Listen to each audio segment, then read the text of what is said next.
2013 අප්ලයිඩ් type එකේ B part එකේ concept එකෙන් අපි සෙෂන් එක වැඩි පටන් ගමු.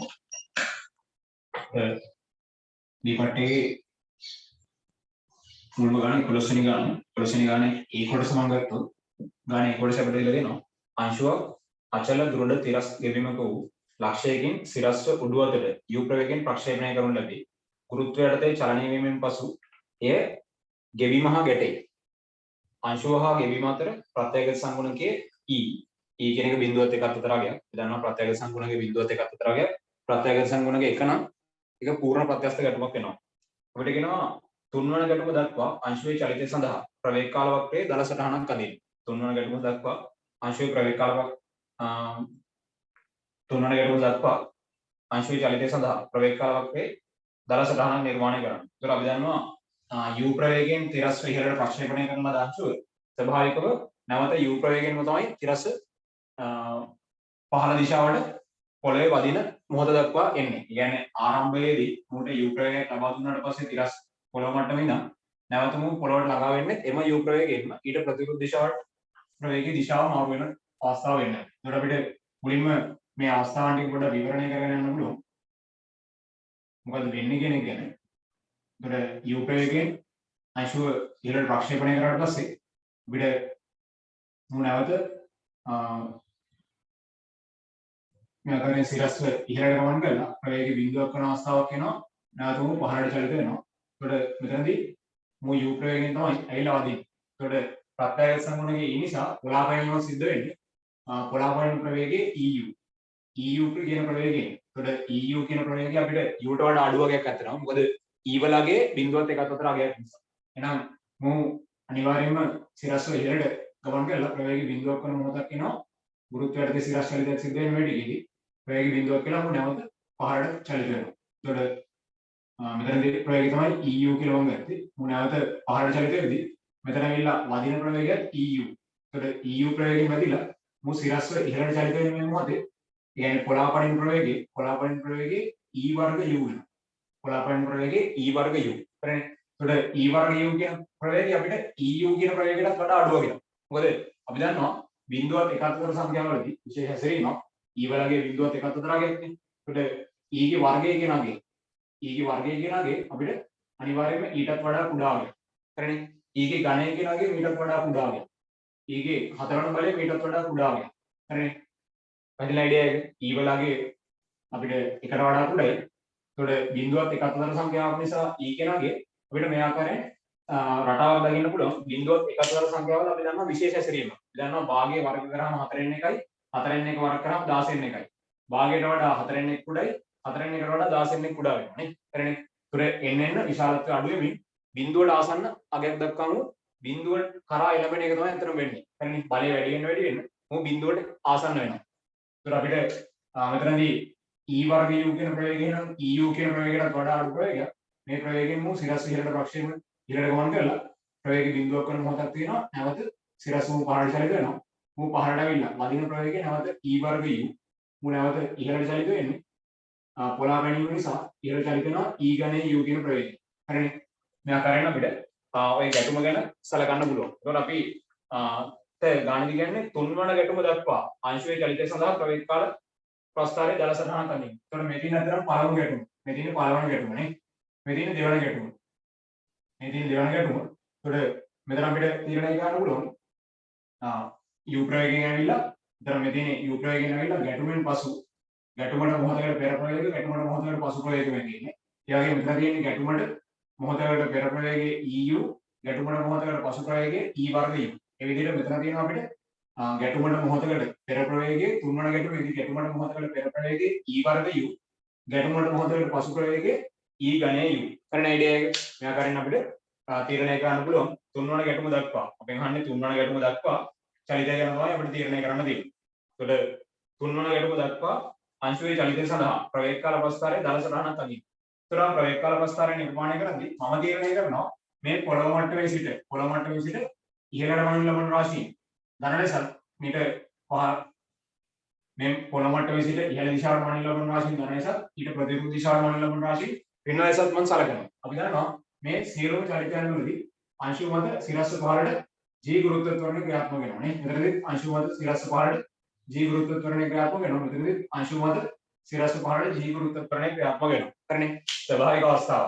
එතකොට අපිට එනම් අංශුවේ චලිතය සඳහා ප්‍රයෝග කළ අවස්ථාවේ තීරණය කරන්න පුළුවන් මේ මට්ටමේ සිට තමයි විස්ථාපන වෙනීම සිදු කරන්නේ. එහෙනම් මට ප්‍රයෝග කළ අවස්ථාවේ මේ ආකාරයෙන් නිරූපණය කරන්න පුළුවන්. විගතව මේ තියෙන ප්‍රවේගය අක්ෂය මෙලෙස කාලය අක්ෂය. එතකොට ප්‍රයෝග කළ අවස්ථාවකදී කාලය අක්ෂය ඍණ නිරූපණය කරන්න බව හොයන්න. ඒක ස්වභාවික නොවන නිසා.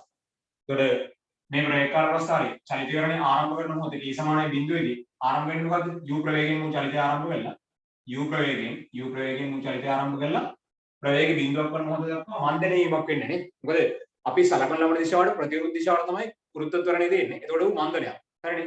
එහෙනම් නියත මන්දනයකට තමයි මු චලිතය සිද්ධ වෙන්නේ. මෙම නියත මන්දනයටදී මු චලිත වෙලා මේ නියත මන්දනයටදී මු චලිත වෙලා නැවත මෙතනදී අපි ගමු ඍණ u කියන ප්‍රවේගය දක්වා. ඒ කියන්නේ මොකද u ප්‍රවේගයේ පහළ දිශාවටනේ මු නැවත පොළොවේ ගැටෙන්නේ පළමු ගැටුම සිද්ධ වෙන්නේ u ප්‍රවේගයෙන් පොළොවේ විල වදින එක වෙන්නේ. එතකොට එම u ප්‍රවේගය තියෙන අපි සලකන ලබන දිශාවට ප්‍රතිවිරුද්ධව. ඒ නිසා ඍණ ප්‍රවේගය. නම් අපිට ඍණ u කියන ප්‍රවේගය දක්වා මු මන්දනීයමක් සිද්ධ වෙනවා. එතකොට මේ මොහොතේ ගැටුමට මොහොතකට පසු ප්‍රවේගය ගත්තොත් ගැටුමට මොහොතකට පසු අන්න ශනිකව ප්‍රවේගයේ දිශාව මාරු වෙලා විශාලත්වය වෙනස් වෙලා තියෙනවා. eu කියන ප්‍රවේගය දක්වා මුගේ ප්‍රවේගය අඩු වෙලා තියෙනවා ධන ප්‍රවේගයකට වඩපත් වෙනවා. එතකොට මෙතන තියෙනවා eu කියන ප්‍රවේගය. අන්න එහෙනම් මෙන්න මේ කාල අවස්ථාවේදී අපිට නැවත දැන් ඊළඟ මොහොතේ දැන් චලිතය ආරම්භ වෙන්නේ මෙන්න මේ eu කියන ප්‍රවේගය යටතේ. හරිනේ. eu කියන ප්‍රවේගයට තමයි චලිතය ආරම්භ වෙන්නේ. මේ මොහොතේ දැන් eu කියන ප්‍රවේගයට දෙමු ප්‍රවේග අඩු වෙමින් සිරස් ඉහළ ගමන් කළා ප්‍රවේග බිඳුවක් වෙන මොහොතක් එනවා නැවත මේ මොහොතේ දැන් ප්‍රවේග වැඩි වෙමින් සිරස් පහළට ගමන් කරනවා ඍණ eu කියන ප්‍රවේගය දක්වා. එතකොට දැන් අපි සටහන් කරගත්තොත් ඍණ eu කියන ප්‍රවේගය අපි දන්නවා e කියන එක එකට වඩා බිඳුවත් එකක් අතරාගයක් නිසා e බිඳුවත් එකක් අතරාගයක් වෙවි අපිට eu කියනගේ u ට වඩා විශාලයි. හරිනේ. අසමානතාවය දෙපැත්තම u ගෙන් වැඩි කරොත් eu කියනගේ මෙතන u ට වඩා විශාලයි. ඒ වගේම eu කියන අසමානතාවයේ අපි දන්නවා මෙතන e වර්ග සහ e කියන දෙන්න අතර මේ විදිහට අසමානතාවයක් තියෙනවා. ඒක අපිට තීරණය කරන්න පුළුවන් මේ අසමානතාවයේ දෙපැත්තම u ගෙන් අඩු වැඩි කරොත් දෙපැත්තම u ගෙන් වැඩි කරොත් eu වලට වඩා e වර්ග u අඩු වෙනවා නේ. eu වලට වඩා e වර්ග u කුඩා වෙනවා. හරිනේ. එහෙනම් ඔය අයිඩියා එකත් එක්ක මට තීරණය කරන්න පුළුවන් u ට වඩා විශාලත්වය ගත්තාම u ට වඩා අඩු විශාලත්වයක් තමයි eu කියන ප්‍රවේගය. එහෙනම් අපිට තීරණය කරන්න පුළුවන් මේ eu කියන ප්‍රවේගය දක්වා තමයි මු ප්‍රවේගය අඩු වෙන්නේ. එතකොට මීට සමාන්තර රේඛාවක් වේ යුතුයි. මොකද එකම මන්දනයක්. එකම g කියන ගුරුත්ව ත්වරණය මෙතනදී අපි සලකන දිශාවත් එක්ක එක මන්දනයක්. හරිනේ. මේ ආකාරයෙන් මට තීරණය කරන්න පුළුවන් දෙවන ගැටුම දක්වා චලිතය. එතකොට මේ දෙවන ගැටුමේදී මෙතනදී අපිට මේ eu ප්‍රවේගයෙන් පහළට ඇවිල්ලා දැන් ශනිකව ඊළඟ මොහොතේ e වර්ග u ප්‍රවේගයෙන් තමයි මු ඉහළට චලිත වෙන්නේ. එතකොට e වර්ග u කියන ප්‍රවේගය මම මේ ආකාරයෙන් ගත්තොත් e වර්ග u කියන ප්‍රවේගය මම මේ ආකාරයෙන් ගත්තොත් එතන අපිට තීරණය කරන්න පුළුවන් e වර්ග u කියන ප්‍රවේගයේ සිට නැවතුම් පහළ දිශාවට තුන්වන චලිත අවස්ථාව දක්වා u චලිත වෙන්නේ e වර්ග u කියන ප්‍රවේගයේ තුන් පහළට මු පැමිණෙනවා. එතකොට ඍණ e වර්ග u කියන ප්‍රවේගය දක්වා මු චලිත වෙනවා. ඍණ e වර්ග u කියන ප්‍රවේගය දක්වා. අපිට මේ ආකාරයෙන් තීරණය කරන්න පුළුවන් ඍණ e වර්ග u කියන ප්‍රවේගය දක්වා මීට සමාන්තර රේඛාවක් වට නිරූපණය වෙන්නේ g කියන මන්දනයටත් තමයි මු චලිත වෙන්නේ. ඍණ අයිඩියා එක. ප්‍රවේගයේ අපිට තුන්වන ගැටුම දක්වා එතකොට මෙතනදී අපිට පළවෙනි ගැටුමේදී ප්‍රවේගය අඩු වුණා eu දක්වා. ඊට පස්සේ දෙවන ගැටුමේදී ප්‍රවේගය අඩු වෙනවා e වර්ග u දක්වා. e වර්ග u දක්වා දෙවන ගැටුමේදී ප්‍රවේගය අඩු වෙනවා. එතනම තුන්වන ගැටුමේදී තුන්වන ගැටුම ආරම්භ වන මොහොතේ තුන්වන ගැටුම වෙන්නේ මෙතනදී. මෙතනදී තුන්වන ගැටුම සිද්ධ වෙනවා. එතනදී ප්‍රවේගය අපිට තවදුරටත් අඩු වෙනවා. e ඝනයේ u දක්වා අඩු වෙනවා එතන. හරිනේ. ඒත් මෙතන අපි ප්‍රවේගය ලකුණු කරොත් e ඝනයේ u. අපිට එතනින් පස්සේ චලිතය විවරණය කරන්න දෙයක් නැහැ නේ. මේ දක්වා චලිතය තමයි තීරණය කරන්න තියෙන්නේ. ඊට පස්සේ අපිට කියනවා තුන්වන ගැටුම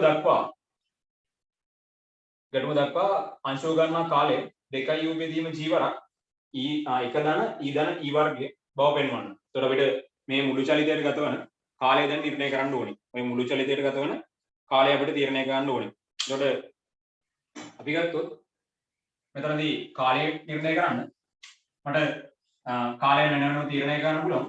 අපි ගත්තොත් මේ කාල අවස්ථාව මේ කාලය මම t කියලා ගත්තොත් t1 කියලා. මෙතන කාල අවස්ථාව මට තීරණය කරන්න පුළුවන් t2 කියලා. මේ කාල අවස්ථාව t3 මේ දක්වා. තුන්වන චලිත තුන්වන ගැටුම දක්වා මෙතන අපිට t2 මෙතන t3. එහෙනම් මම තීරණය කරොත් මෙතන t1 t2 t3 කියන කාලවල එකතුව තමයි අපිට තුන්වන ගැටුම දක්වා මුළු කාලය කියලා කියන්නේ. එහෙනම් මට මේ කාලයන් ගණනය කරගන්න පුළුවන්. අපි ගත්තොත් මෙතන මේ නිරූපණය වෙන ශ්‍රීකෝණ ත්‍රිකෝණය අපිට මෙතන නිරූපණය වෙන ශ්‍රීකෝණ ත්‍රිකෝණය මේ ශ්‍රීකෝණ ත්‍රිකෝණය අපිට අපි දන්නවා ප්‍රවේගකාර ප්‍රස්ථාරයකදී නිර්මාණය වන ප්‍රස්ථාර කොටසක් කාලාක්ෂය සමග සාධන ලබන සුළු කෝණය tan වගේ. මම මෙතන කෝණය θ කියලා ගත්තොත් කාලාක්ෂය සමග සාධන ලබන සුළු කෝණය මෙතන θ. මේ කෝණය θ වෙනවා එක් අනුරූප කෝණවලින් මේ කෝණය θ. ඒතර මෙතන කෝණය θ මේ කෝණය θ. ඒතර මෙතන අපිට ශ්‍රීකෝණ ත්‍රිකෝණයක් තියෙනවා. මෙතන ශ්‍රීකෝණ ත්‍රිකෝණයක් වෙනම නිරූපණය වෙනවා. අපිට ඔය එක් එක් ශ්‍රීකෝණ ත්‍රිකෝණය සැලකුවොත් මම ශීර්ෂ නම් කිරීමක් කරගෙන ගියොත් අපිට නිරූපණයක් ලෙස අපි ගමු මෙතන A B C කියන ශ්‍රීකෝණ ත්‍රිකෝණය ඊට පස්සේ L M N කියන ශ්‍රීකෝණ ත්‍රිකෝණය ඒ වගේම P Q R කියන ශ්‍රීකෝණ ත්‍රිකෝණය. මට මේ එක් එක් ශ්‍රීකෝණ ත්‍රිකෝණ සලකලා තීරණය කරන්න පුළුවන් tan θ මගින් මේ T1 T2 T3 කියන කාල අවස්ථාවන් වෙන වෙනම නිර්ණය කරගන්න පුළුවන් අපිට නේ. එතකොට අපිට ගානේ පළවෙනි කොටසට අදාළ මේ ප්‍රවේගකාර ප්‍රස්ථාර නිර්මාණය කරන්න කියනවා. ඊට පස්සේ දෙවෙනි කොටසේ තමයි අපිට කාලය ගණනය කරන්න දෙන්නේ. මම එහෙනම් දෙවෙනි කොටස යටතේ නිර්ණය කිරීම ටික කරගෙන ගියොත් අපි ගත්තොත් දෙවෙනි කොටස යටතේ අපිට තීරණය කරන්න පුළුවන් ABC ශ්‍රීකෝණ ත්‍රිකෝණය. ABC ශ්‍රීකෝණ ත්‍රිකෝණය මට තීරණය වෙනවා tan θ සමාන වෙනවා tan θ සමානයි සම්මුඛ පාදේ. දැන් මේ සම්මුඛ පාදේ AB පාදේ දිග කොච්චරද? මූල ලක්ෂය නම් මෙතනට දුර එකක u ප්‍රමාණයක්. මෙතනට මූල ලක්ෂය නම් 1 u ප්‍රමාණයක් දුරයි. එතකොට මුළු දිග 2u. හරිනේ? 2u. සම්මුඛ පාදේ 2u. බද්ධ පාදේ BC පාදේ දිග තමයි T1 කියලා කියන්නේ. මොකද මේ තියෙන ශ්‍රීකෝණාශ්‍රයක් සම්මුඛ පාද දිගින් සමානයි. ඒතර අපි දන්නවා tan θ සමාන වෙනවා මෙතන අපි දන්නවා tan θ සමාන වෙනවා මෙතන ගුරුත්වාකර්ෂණය G. ඒතර tan θ සමානයි G වලට. නම් tan θ G වලට සමාන නිසා මට මෙතනින් තීරණය කරන්න පුළුවන්. ඒතර tan θ සමානයි මෙතන G වලට. G සමාන වෙනවා tan θ ට. මෙතන අපිට T1 නිර්ණය කරන්න පුළුවන්. T1 සමාන වෙනවා. ඒ නිසා T1 සමානයි T1 මුක්ත කරොත් T1 කියන්නේ 2u බෙදීම G. T1 2u බෙදීම G වෙනවා. හරින අයිඩියා එක. ඊට පස්සේ අපි ගත්තොත් උතන LMN ශ්‍රීකෝණ ත්‍රිකෝණය. LMN ශ්‍රීකෝණ ත්‍රිකෝණය. LMN ශ්‍රීකෝණ ත්‍රිකෝණය මට තීරණය කරන්න පුළුවන් tan θ ව. උතන ගුරුත්වාකර්ෂණයේ G සමාන වෙනවා tan θ ට. tan θ සමාන වෙනවා සම්මුඛ පාදයේ බෙදීම කාරණය. උතනදී සම්මුඛ පාදයේ LM කියන පාදයේ දිග මේ පාදයේ දිග EU මේ පාදයේ දිග EU. එතකොට අපිට 2EU වෙනවා නේ. නම් සම්මුඛ පාදයේ 2EU බෙදීම බද්ධ පාදයේ මේ පාදයේ දිග T2 නේ. ත්‍රිකෝණාශ්‍රයක සම්මුඛ පාද දිගින් සමානයි. මේ පාදයේ T2 වෙනවා. MN පාදයේ T2. නම් අපිට එතනින් තීරණය වෙනවා. ඒ නිසා T2 නිර්ණය කරන්න පුළුවන්. T2 සමාන වෙනවා 2EU බෙදීම G. හරිනේ. T2 2EU බෙදීම G වෙනවා. ඒ විදිහට මට T3 ව නිර්ණය කරන්න පුළුවන් PQR ශ්‍රීකෝණ ත්‍රිකෝණය වගේ. අපි ගත්තොත් PQR ශ්‍රීකෝණ ත්‍රිකෝණය. PQR ශ්‍රීකෝණ ත්‍රිකෝණය මට තීරණය වෙනවා G සමාන වෙනවා tan θ ට. tan θ කියලා කියන්නේ සම්මුඛ පාදය. මෙතන සම්මුඛ පාදයේ දිග කියන්නේ මේ පාදයේ දිග අපිට e වර්ග u නැවත මේ පාදයේ දිග e වර්ග u වෙනවා. එහෙනම් 2e වර්ග u. බද්ධ පාදයේ මේ පාදයේ දිග T3 මෙතන බද්ධ පාදයේ දිග නම් T3. මොකද ත්‍රිකෝණාශ්‍රයක සම්මුඛ පාද දිගින් සමානයි. මේ පාදයේ T3. එහෙනම් අපිට එතනින් ලැබෙනවා. ඒ නිසා T3 සමාන වෙනවා 2e වර්ග u බෙදීම G. එහෙනම් අපිට ගත වෙන මුළු කාලය අපිට තීරණය කරන්න පුළුවන්. ඒ නිසා තුන්වන ගැටුම දක්වා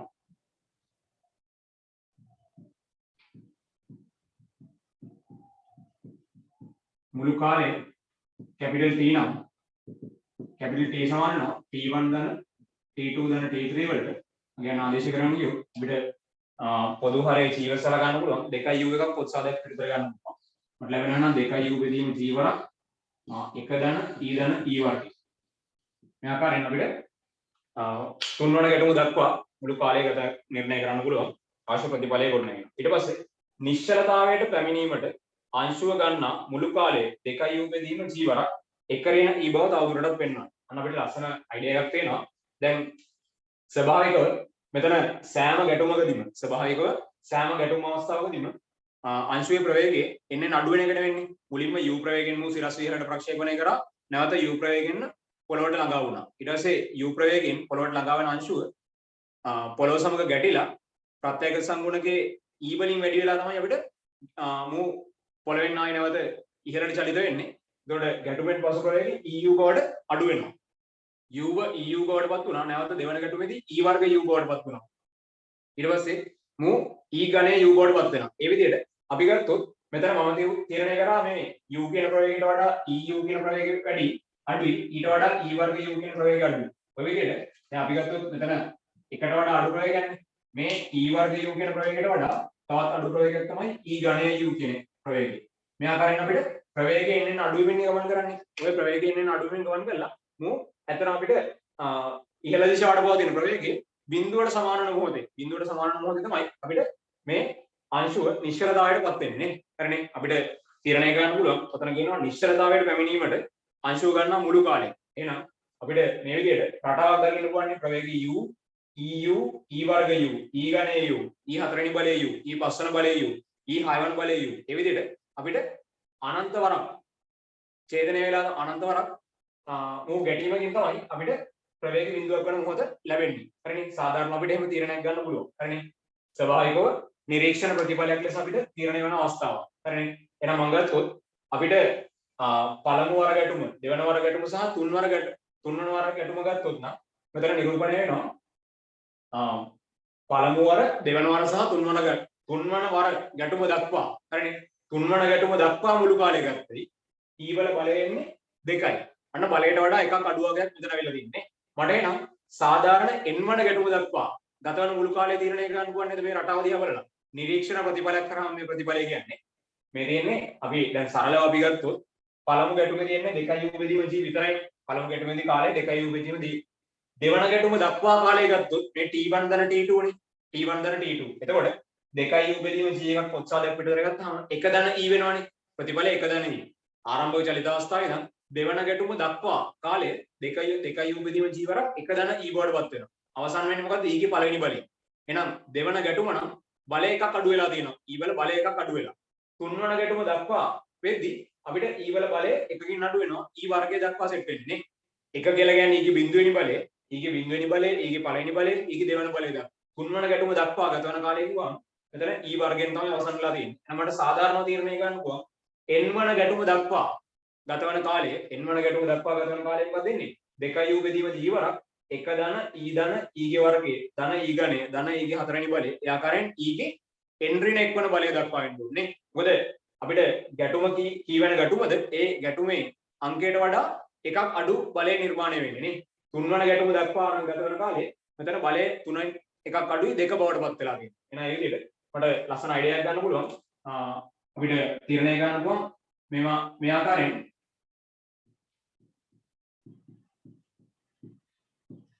n වන ගැටුම සාධාරණ n වන ගැටුම දක්වා මේ ආකාරයෙන් සාධාරණ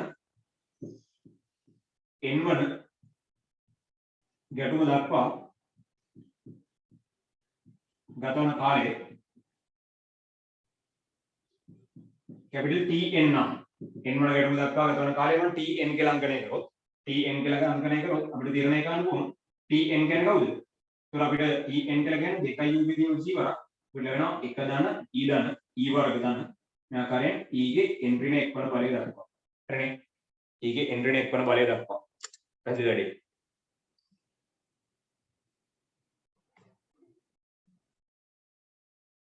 හරිනේ. e ගේ n ඍණ 1 වන බලය දක්වා. එතකොට අපිට ඔතනින් තීරණය කරන්න පුළුවන් මෙතන ඉන්නේ ශ්‍රේණියක් නේ. මේ තියෙන්නේ මොකද්ද? පළමු පදයේ e1 සහ ඒ කියන්නේ e ගේ බිඳුවෙනි බලය. පළමු පදයේ 1 සහ පොදු අන්තරයේ e වූ ගුණෝත්තර ශ්‍රේණියේ පද n ප්‍රමාණයක එකතුව මේ තියෙන්නේ නේ. එතකොට මේ දෙන්නේ අපිට පළමු පදයේ 1 සහ පොදු අන්තරයේ e වූ ගුණෝත්තර ශ්‍රේණියේ පද n ප්‍රමාණයක එකතුව. මම එහෙනම් මෙතන නිරූපණයක් විදිහට දක්වන්න. මේ තියෙන අපිට පළමු පදයේ 1 හා පොදු අන්තරය.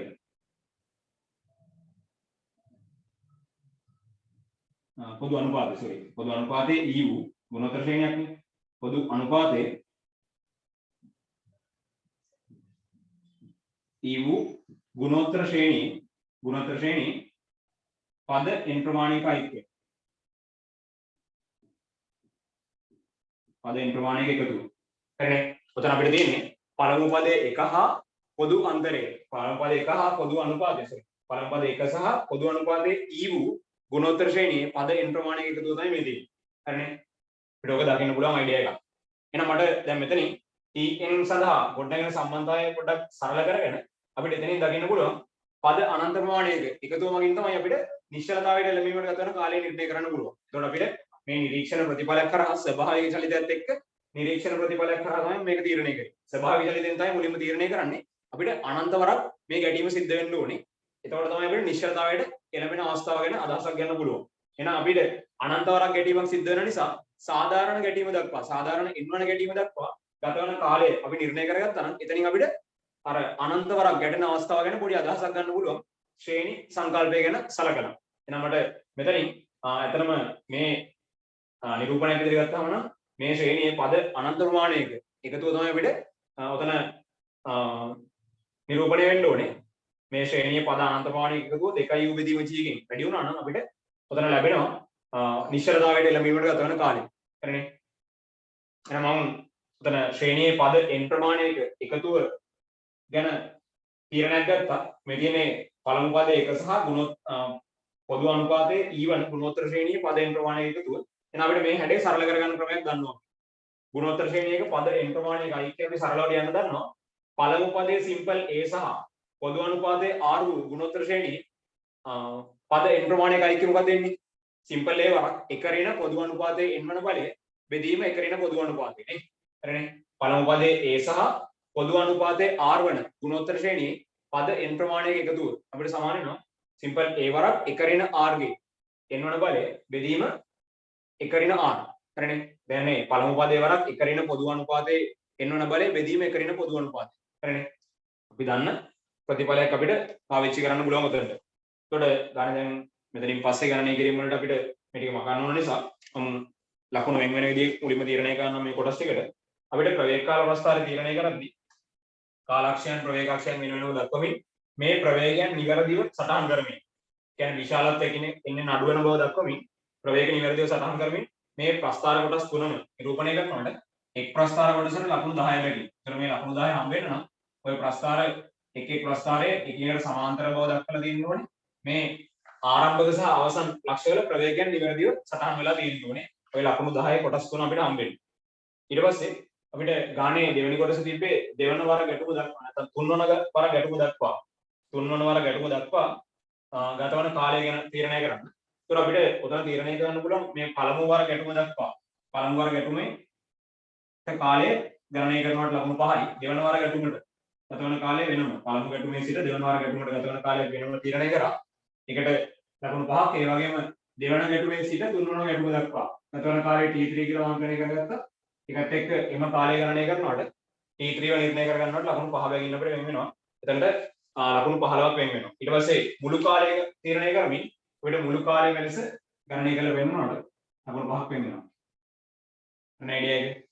විදිහට අපිට එතනට ලකුණු 20ක් ගොඩනගෙනවා දෙවෙනි කොටසට. ඒතර එතනින්ම අපි ලකුණු 50ක් දැන් කම්ප්ලීට් කරගෙන ඉවරයි. ඊට පස්සේ අපිට ඉතිරි කොටස් වලට තුන්වෙනි කොටසට ලකුණු වෙන වෙන ආකාරය අපිට දැන් සාකච්ඡා කරන්න තියෙන්නේ. ඒතකොට තුන්වෙනි කොටසේ යෙදීම් ටික තමයි මේ ඉදිරිපත් කරන්නේ. හරිනේ. තුන්වෙනි කොටසට අදාළව. දැන් අපි ලකුණු 50ක් එකතු කරගෙන දෙනවා. ප්‍රස්ථාරයට ලකුණු 30යි.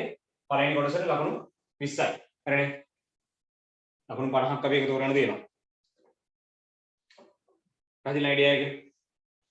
ඊට පස්සේ දැන් අපි තීරණය කරොත් මේ අවස්ථාවට දාන්න ගුණෝත්තර ශ්‍රේණියේ පද n ප්‍රමාණයක එකතුව මට සලකන්න පුළුවන්ද? මේ නිර්මාණය වන ගුණෝත්තර ශ්‍රේණියේ පදයෙන් ප්‍රමාණයක එකතුව ගැන අපිට අදහසක් ගන්න පුළුවන්.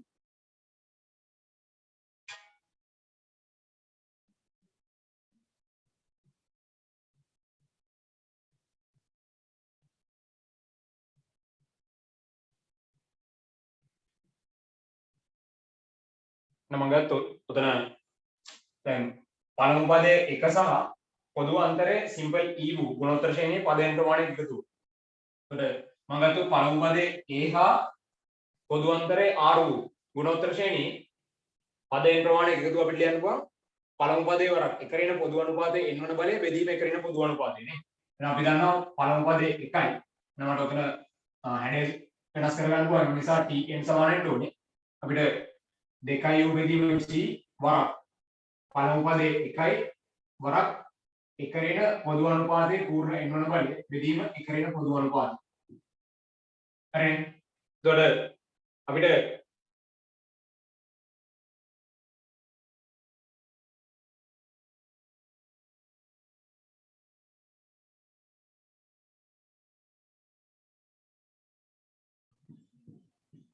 අංශුව නිසල වීමකට ගත වන කාලය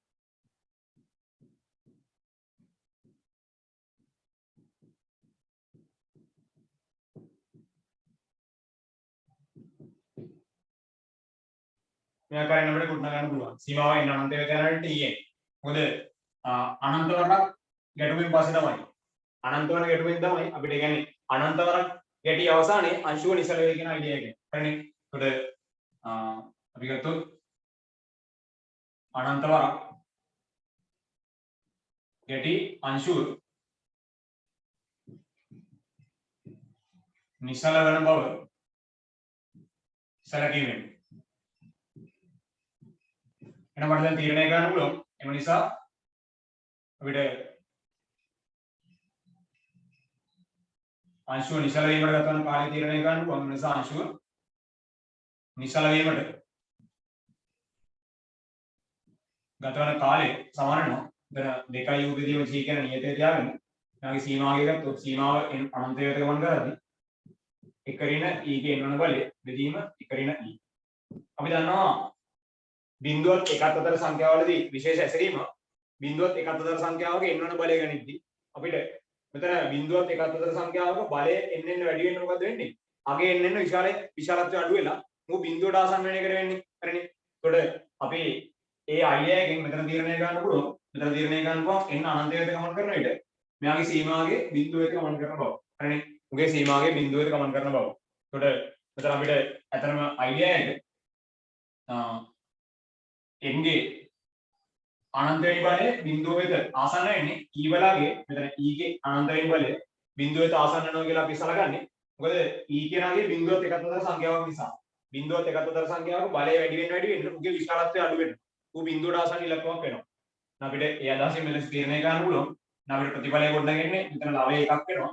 හරය එකරින e කියන නියතය වෙනවා. මොකද එකරින e n මතන දාපවතින්නේ නැහැ. අපිට වෙනවා 2u බෙදීම g වරක් එකරින e.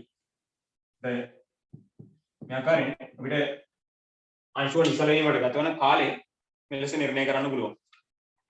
එතකොට ඔතනදී අපිට අංශුව නිසල වීමට ගත වන කාලය ගත්තොත් අපිට අංශුව නිසල වීමට ගත වන කාලය මේ ආකාරයෙන් නිර්ණය කරන්න පුළුවන් කියන අයිඩියා එක.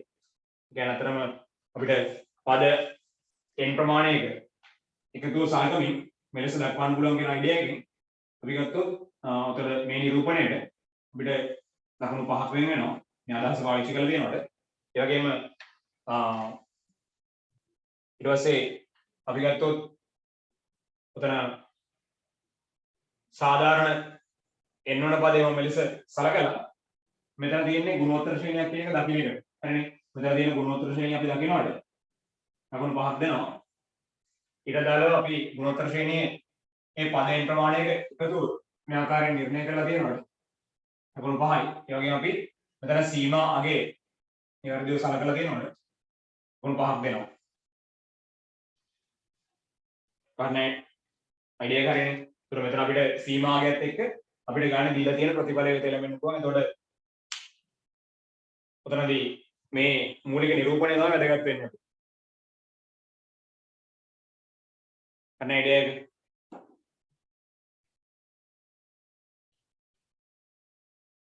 ඒතර ගානේ අපිට අවසන් කොටසට ඒ විදිහට ලකුණු 20ක් වෙන් වෙනවා. ඒ විදිහට ලකුණු 70ක් වෙන් වෙනවා ඒ ගානට.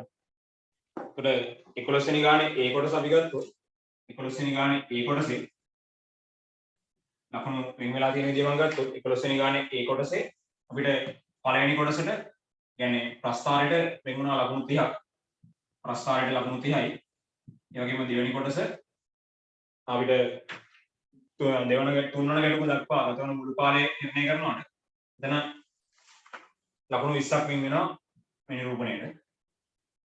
ඊට පස්සේ තුන්වෙනි කොටස අපිට අංශුව නිසල වීමට ගතවන කාලය නිර්ණය කරනවාට එතන ලකුණු 20ක් නිර්ණය වෙනවා. ඒ විදිහට අපිට ලකුණු 70ක් ගොඩනගෙනවා 11 වෙනි ගානේ A කොටසට. ඊට පස්සේ අපි 11 වෙනි ගානේ B කොටස ගත්තොත් අර නයිඩියා මේක 11 වෙනි ගානේ B කොටස මම ගත්තොත්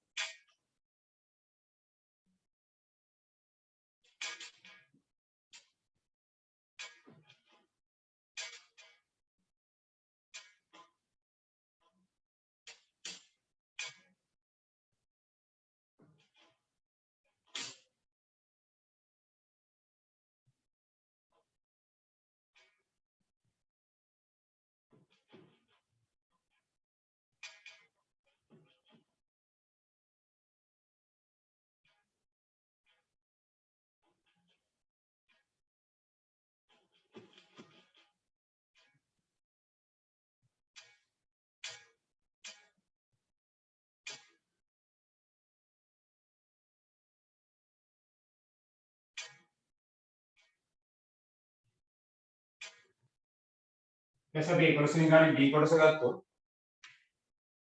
11 වෙනි ගානේ B කොටසේ අපිට ගණන් දීලා තියෙනවා කාර්ය ශක්තිය සමතාවය කොටසක්. මුළු ස්කන්ධයේ මෙට්‍රික් ටන් 300ක් වූ දුම්රියක් එන්ජිම ක්‍රියාවිරහිත කර තිරසට sin inverse එක බෙදීම 90ට ආනතියක් ඇති ඍජු දුම්රිය මාර්ගයක් දිගේ පහළට නියත වේගයෙන් චලනය වේ. දුම්රිය ඉහළට චලිතය කෙරෙහි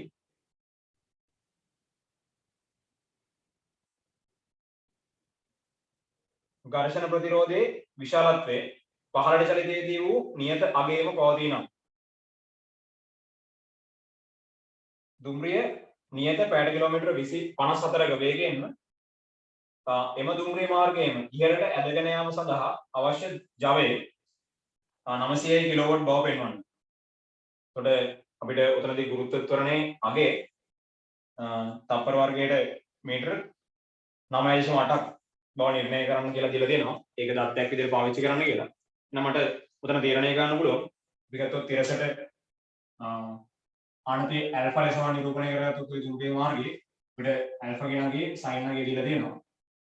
අපිට මේ දුම්රිය මාර්ගයේ දිගේ මේ දුම්රිය අපිට එන්ජිම ක්‍රියාවිරහිත කිරීමෙන් පහළට චලිත වීමක් ගැන කතා කරලා තියෙනවා. ඒතර අපි පහළට චලිතය ගැන සැලකුවොත් මුලින්ම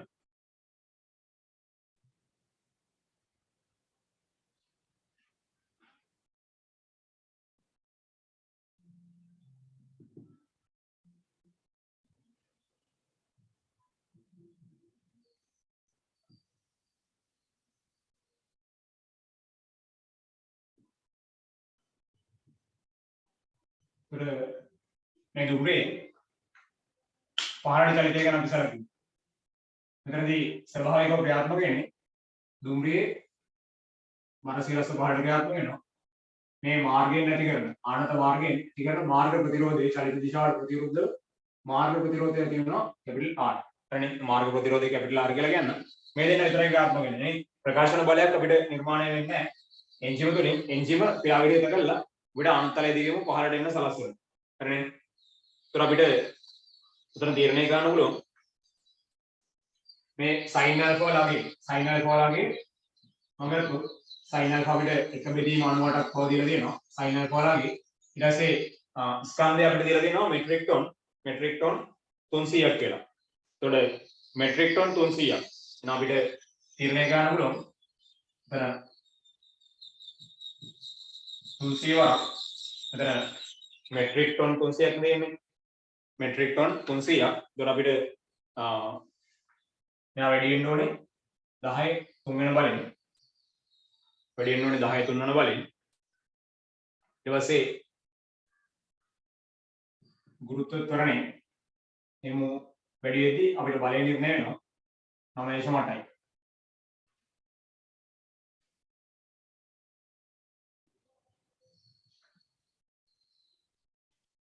අන්න අයිඩියා එක. ඒතකොට අංශයේ පහළට ක්‍රියාත්මක මේ අංශයේ බාර සිරස්ස පහළට ක්‍රියාත්මක වෙනවා මේ ආකාරයෙන්.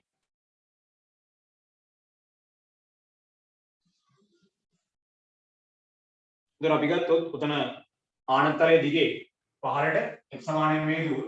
මොකද මේ ආනතරයට ලම්බ කරමු. අපි ඒකා නිර්මාණය කරගත්තොත් මේ කෝණය ඇල්ෆා මෙතන අංශක 90යි.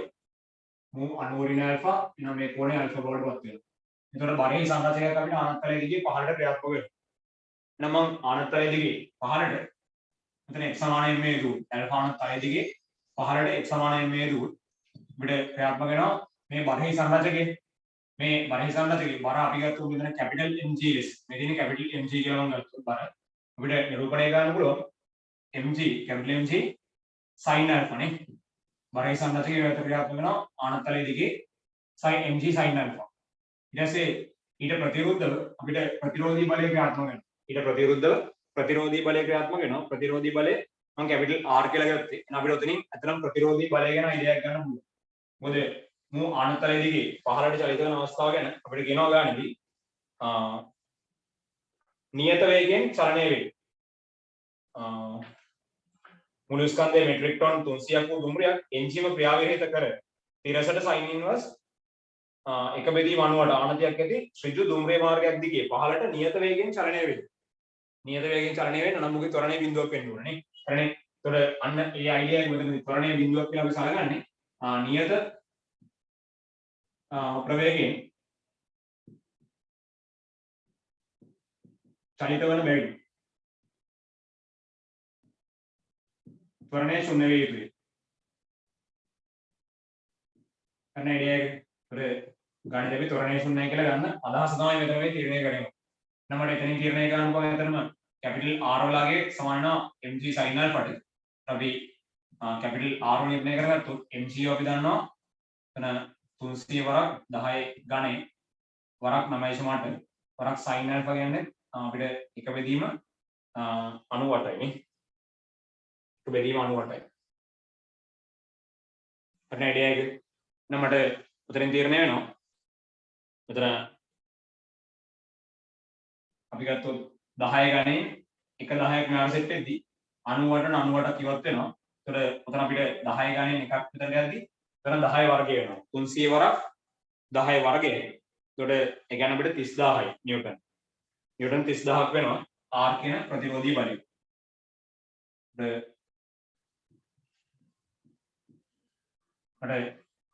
ප්‍රතිරෝධී බලය මේ ආකාරයෙන් නිර්ණය කරගෙන යන්න පුළුවන්. හරිනේ. දැන් අපිට ඊට පස්සේ කියනවා චලිතය කෙරෙහි ඝර්ෂණයේ ප්‍රතිරෝධයේ විශාලත්වය පහළට චලිතයේදී වූ නියතගේම පවතී නම් දුම්රිය නියත පැයට කිලෝමීටර් 54ක වේගයෙන් එම දුම්රිය මාර්ගයෙන්ම ඉහළට ඇදගෙන යාම සඳහා. එතකොට මේ මාර්ග ප්‍රතිරෝධය අපිට ඉහළට චලිත වෙද්දී ඔය විදිහටම තියෙනවා කියලා කියනවා. හරිනේ. කොහොමද පැයට කිලෝමීටර් 54ක වේගයෙන් මු ඉහළට චලිත වෙන අවස්ථාවේ ඔය මාර්ග ප්‍රතිරෝධය වල තියෙනවා. හරිනේ. ඒතර අපිට එහෙනම් ඔතන පැයට කිලෝමීටර් 54ක් කියන එක මුලින්ම සම්මතයක වලට හරවගෙන ඉන්න ඕනේ අපි. තප්පරයට මීටර වලට හරවගෙන ඉන්න ඕනේ. හරිනේ. තප්පරයට මීටර වලට හරවගෙන ඉන්න ඕනේ අපි. එහෙනම් අපිට තීරණය කරන්න පුළුවන් මම ගත්තොත් ආනතරයේ දිගේම ඉහළට චලිත වන අවස්ථාව ගැන වෙනවා අපි විවරණයක් ගත්තොත් ඇල්ෆා ආනතරයේ දිගේ මු ඉහළට චලිත වන අවස්ථාව ගැන ගත්තොත්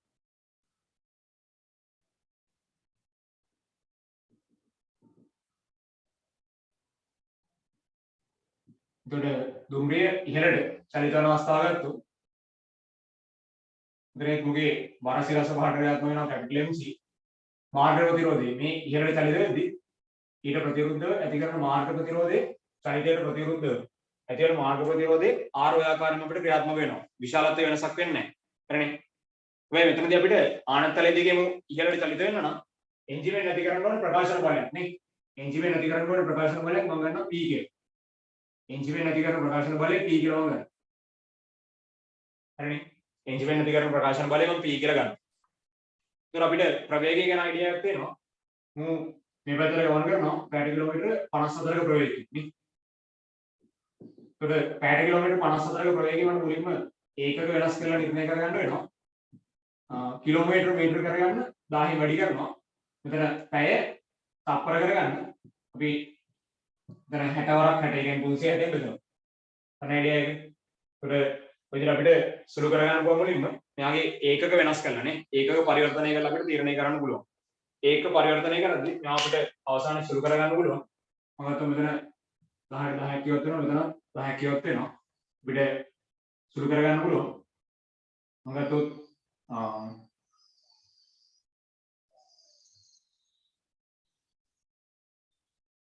මෙතන දෙවරක් 5යි දෙවරක් 3යි. ඊට පස්සේ අපි ගත්තොත්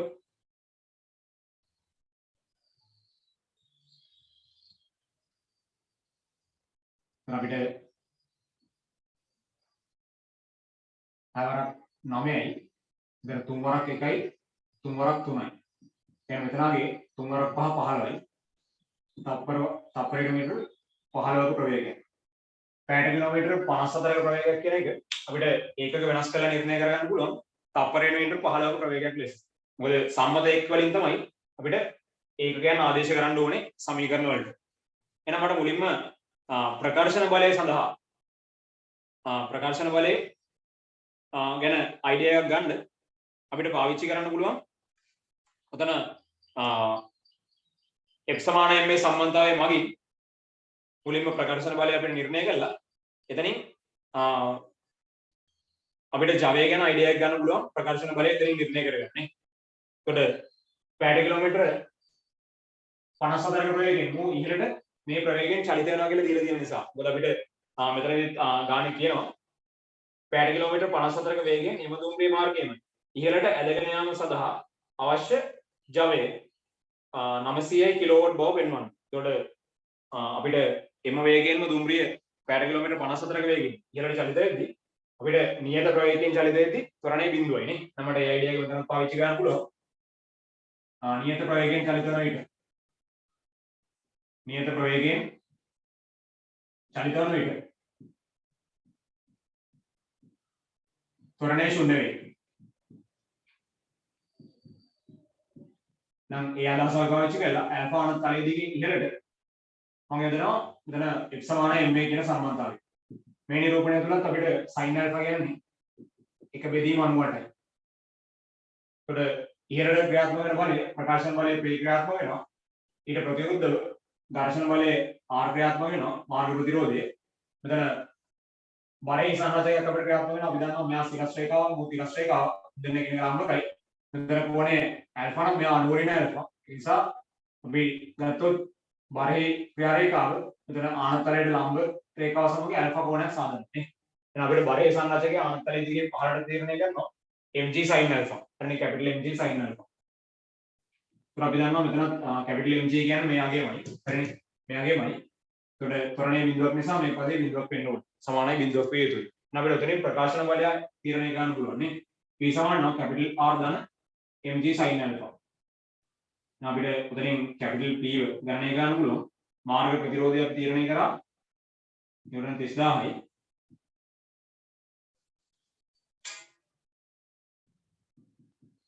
මාර්ග ප්‍රතිරෝධය නිව්ටන් 30000යි. ඊට පස්සේ mg වරක් sin alpha. අපි mg වරක් sin alpha කියලා කියන්නේ කවුද? නැවත r මනේ. ඒතර මට ඇත්තටම මෙතන සුළු කරගන්නදී තීරණය කරන්න පුළුවන් r ධන r ලෙස. පළවෙනි සම්බන්ධය කියලා ආදේශ කළා. ඒකට කැපිටල් p සමාන වෙනවා. මෙතන නිව්ටන් 60000. ප්‍රකාශන බලය උඩ මේ ආකාරයෙන් තීරණය කරන්න පුළුවන්. හරිනේ. එහෙනම් අපිට ලැබෙනවා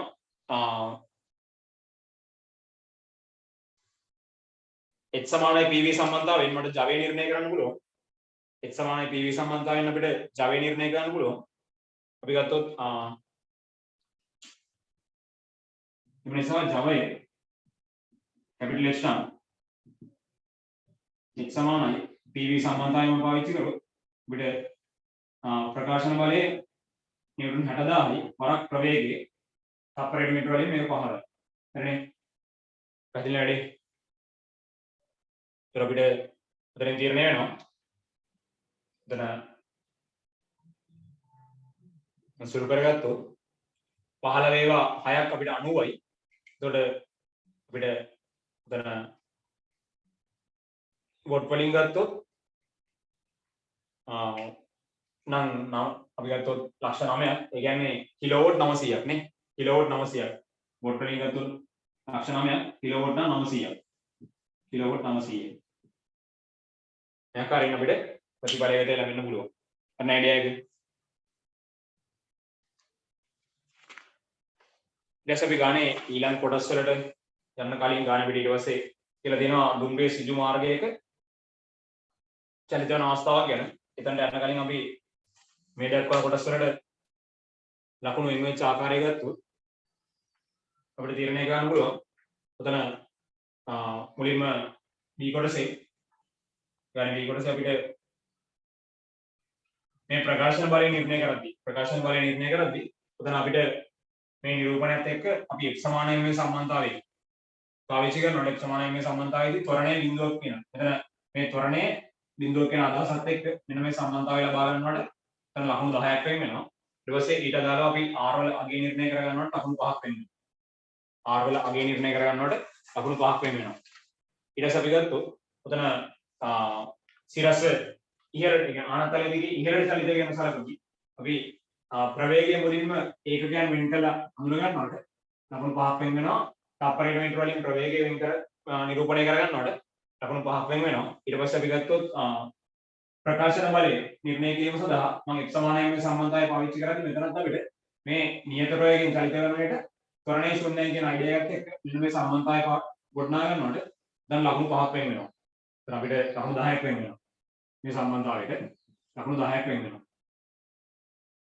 ඊට පස්සේ අපිට උතනදී ජවය නිර්ණය කර ගන්නවා. එතනින් අපි ප්‍රකාශන බලය නිර්ණය කරමින් ජවය තීරණය කර ගන්නකොට උතන ලකුණු 5ක් වෙන් වෙනවා.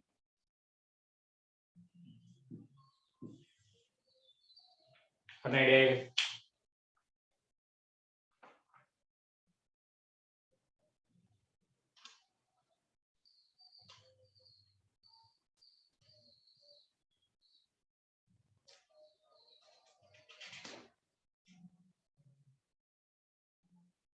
එතන අපිට ප්‍රකාශන බලය ගණනය කර ගන්නකොට ආයි ලකුණු 5ක් වෙනවා.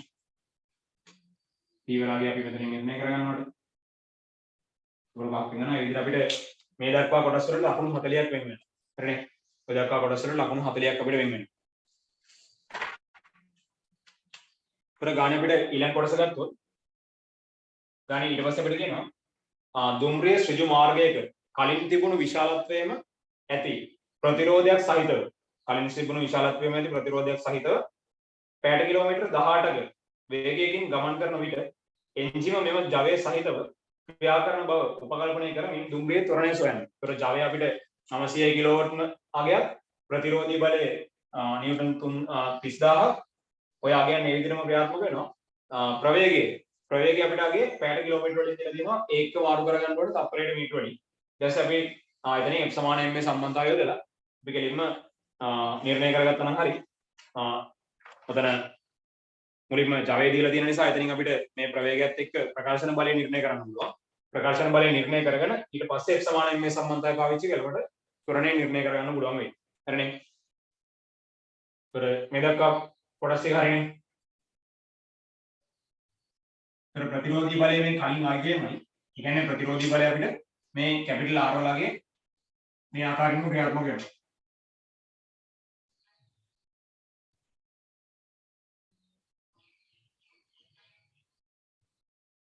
අපිට උතන තීරණය ගන්න පුළුවන්. දැන් තිරස් ගමන් මාර්ගයක චලිත වෙන්නේ. තිරස් ගමන් මාර්ගයක චලිත වෙද්දී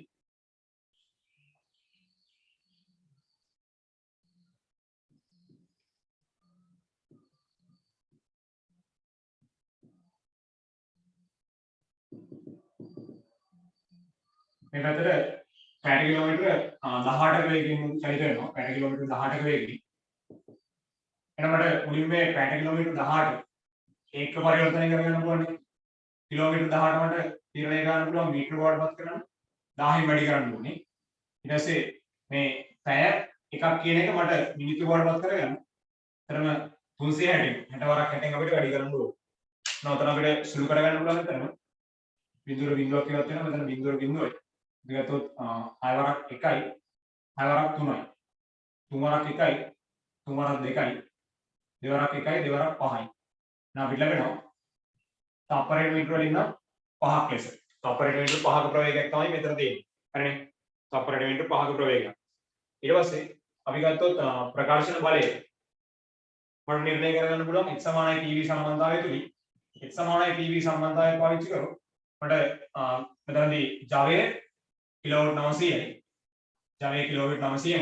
එතකොට අපිට 900 වරක් 10 පූර්ණ 3 ගුණ බලය සමාන ප්‍රකාශන බලය p වරක් ප්‍රවේගය අපිට තප්පරයට මීටර වලින් මෙතන ආදේශ වෙන්න ඕනේ. ඒකයි මේක තප්පරයට මීටර වලින් අපි අතරම ගණනය කරගන්න ඕනේ. එතනින් අපිට ප්‍රකාශන බලය p1 නිර්ණය කරගන්න පුළුවන්. ප්‍රකාශන බලය p1 නිර්ණය කරගන්න පුළුවන් 1,80,000යි. ප්‍රකාශන බලය 1,80,000යි නෙවෙයි. එතෙන් p වලගේ අපිට නිර්ණය වෙනවා. එහෙනම් අපි f සමානයි මේ සම්බන්ධතාවය දැන් කෙලින් පාවිච්චි කරමු. මේ අවස්ථාවේ ත්වරණය නිර්ණය කරගන්න. මෙතනදී මාර්ග ප්‍රතිරෝධය දැන් ප්‍රකාශන බලය තමයි මේ ක්‍රියාත්මක වෙන්නේ p කියන ප්‍රකාශන බලය. මාර්ග ප්‍රතිරෝධය මේ දිශාවට කැපිටල් R ම තමයි කලින් අගයනවා. එතකොට මේ මොහොතේ ත්වරණය තමයි අපිට තීරණය කරන්න කියන්නේ. ත්වරණය තමයි අපිට තීරණය කරන්න කියන්නේ. එතකොට මම ගත්තොත් මේ පැත්තට x සමානයි මේ සම්බන්ධතාවය පාවිච්චි කරමු. මේ දිශාවට ක්‍රියාත්මක වෙන ප්‍රකාශන බලය p ඊට ප්‍රතිවිරුද්ධව මාර්ග ප්‍රතිරෝධය එතන කැපිටල් R ඊටසේ මුගේ ස්කන්ධය අපිට තීරණය වෙනවා. අපි ගත්තොත්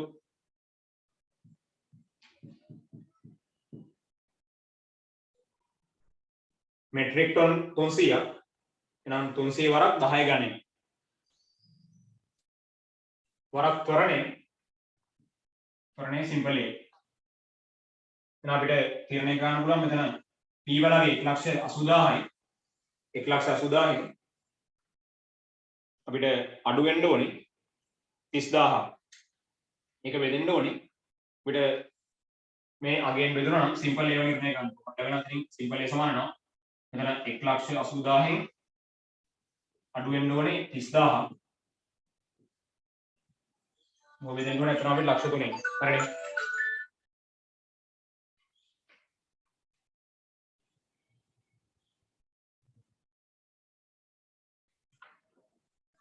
එතන අපිට මෙතන සිම්පල් ඒ වලගේ තීරණය කරන්න පුළුවන්. ප්‍රකාශන බලය 1,80,000න් අඩු වෙන්න ඕනේ R වලගේ 30,000ක්. බෙදෙන්න ඕනේ අපිට එතන ලක්ෂ 3න්. එතකොට ප්‍රතිඵලය සිම්පල් ඒ වලගේ අපිට නිර්ණය කරගෙන යන්න පුළුවන්. එතන 1,80,000න් 30,000ක් ගියාම 1,50,000යි. මෙතන ලක්ෂ 3න් බෙදෙද්දි ගෙලින්ම තප්පරයට මීටර භාගයයි. තප්පර වර්ගයට මීටර භාගයයි. හරි අයිඩියා එක. ඒතර අපිට ඔතනදී ඔය කොටස් ටිකට එතරම් ගානේ ඉතිරි කොටස් වලට ලකුණු 40ක් වෙන් වුණා. ඒ වගේම ලකුණු 40ක් අපිට මෙතනට වෙන් වෙලා තියෙනවා. හරිනේ. වෙනම නිර්ණය කිරීමක් නිසා අපිට මෙතනදී මුලින්ම ප්‍රවේගයේ අගය අපි මේ ආකාරයෙන් වෙන් කරලා අඳුන ගන්නවට, ඒ කියන්නේ ඒකක මාරු කරලා තප්පරයට මීටර ලෙස ප්‍රවේගය අපි වෙන් කර ගන්නවට ලකුණු 5ක් වෙන් වෙනවා. ඊට පස්සේ ප්‍රකාශන බලය මම නිර්ණය කර ගන්නවට ප්‍රකාශන බලය නිර්ණය කර ගන්නවට ලකුණු 5ක් වෙන් වෙනවා. ප්‍රකාශන බලය නිර්ණය කර ගන්නවට ලකුණු 5ක් වෙන් වෙනවා. ඊට පස්සේ දැන් ප්‍රකාශන බලයේදී අපි අතර මේ x සමානයි pv සම්බන්ධතාවය පාවිච්චි කරනවා. x සමානයි pv සම්බන්ධතාවය පාවිච්චි කරනකොට වෙනම ලකුණු 10ක් වෙන් වෙනවා.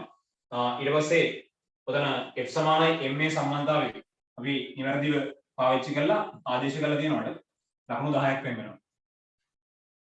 ඊට පස්සේ අපිට ත්වරණය නිර්ණය කරද්දී අපි නිවැරදිව අගයන් ආදේශ කරලා තියෙනවට ලකුණු 5ක් වෙන් වෙනවා. ඊට පස්සේ ඊට අදාළව ත්වරණයේ අගය අපි වෙන් කර ගන්නවට ත්වරණයේ අගය නිවැරදිව ඒකක වලින් දක්වනවට ලකුණු 5ක් වෙන් වෙනවා. ඒ විදිහට අපිට මෙතන ලකුණු 10යි 10යි 20යි 30යි 40යි ලකුණු 40ක් වෙන් වෙනවා මේ කොටසට. හරිනේ. ඒ විදිහට අපිට 11 වෙනි ගානේ B කොටසට ලකුණු 80ක් ඔක්කොම වෙන් වෙනවා. හරිනේ. 12 වෙනි ගානේ B කොටසට අපිට ලකුණු 80ක් වෙන වෙනවා විදියට. පැහැදිලි අයිඩියා එක. ඊට පස්සේ අපි 12 වෙනි ගාන ගත්තොත්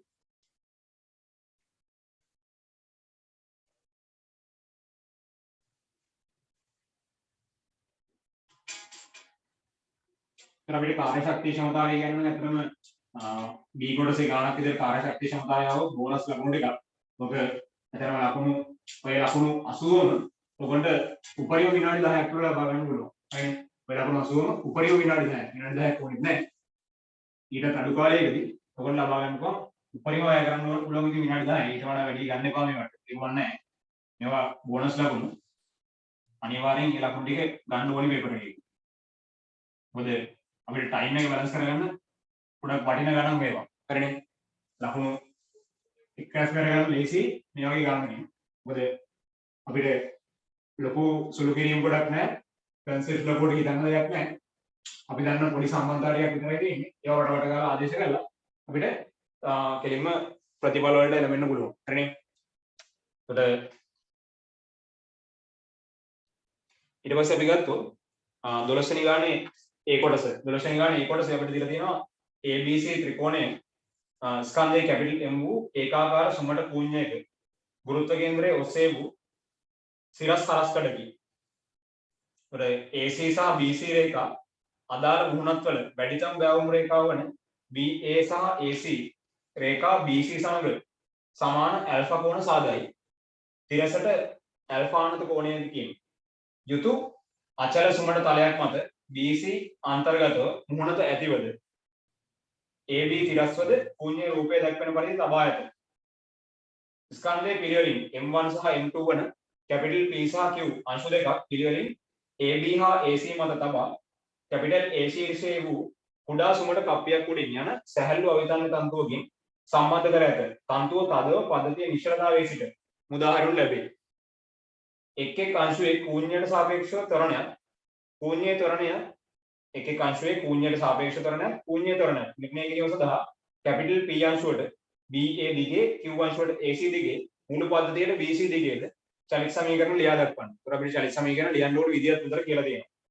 ඊට පස්සේ M1 සමාන M2 නම් ශූන්‍යයට සාපේක්ෂව එක් එක් අංශුවේ ත්වරණය ශූන්‍ය වන බවද ශූන්‍ය ත්වරණයේ විශාලත්වයේ g වරක් sin α බවද පෙන්වනවා. M1 සහ M2 වල අගයන් අපිට එක සමාන වෙද්දී තවත් ප්‍රතිඵලයක් වෙනවා පෙන්වන්න තියෙනවා. එහෙනම් මම ගත්තොත් එතන පද්ධතිය මුලින්ම නිර්ණය කරගත්තු 12 වෙනි ගානේ A කොටස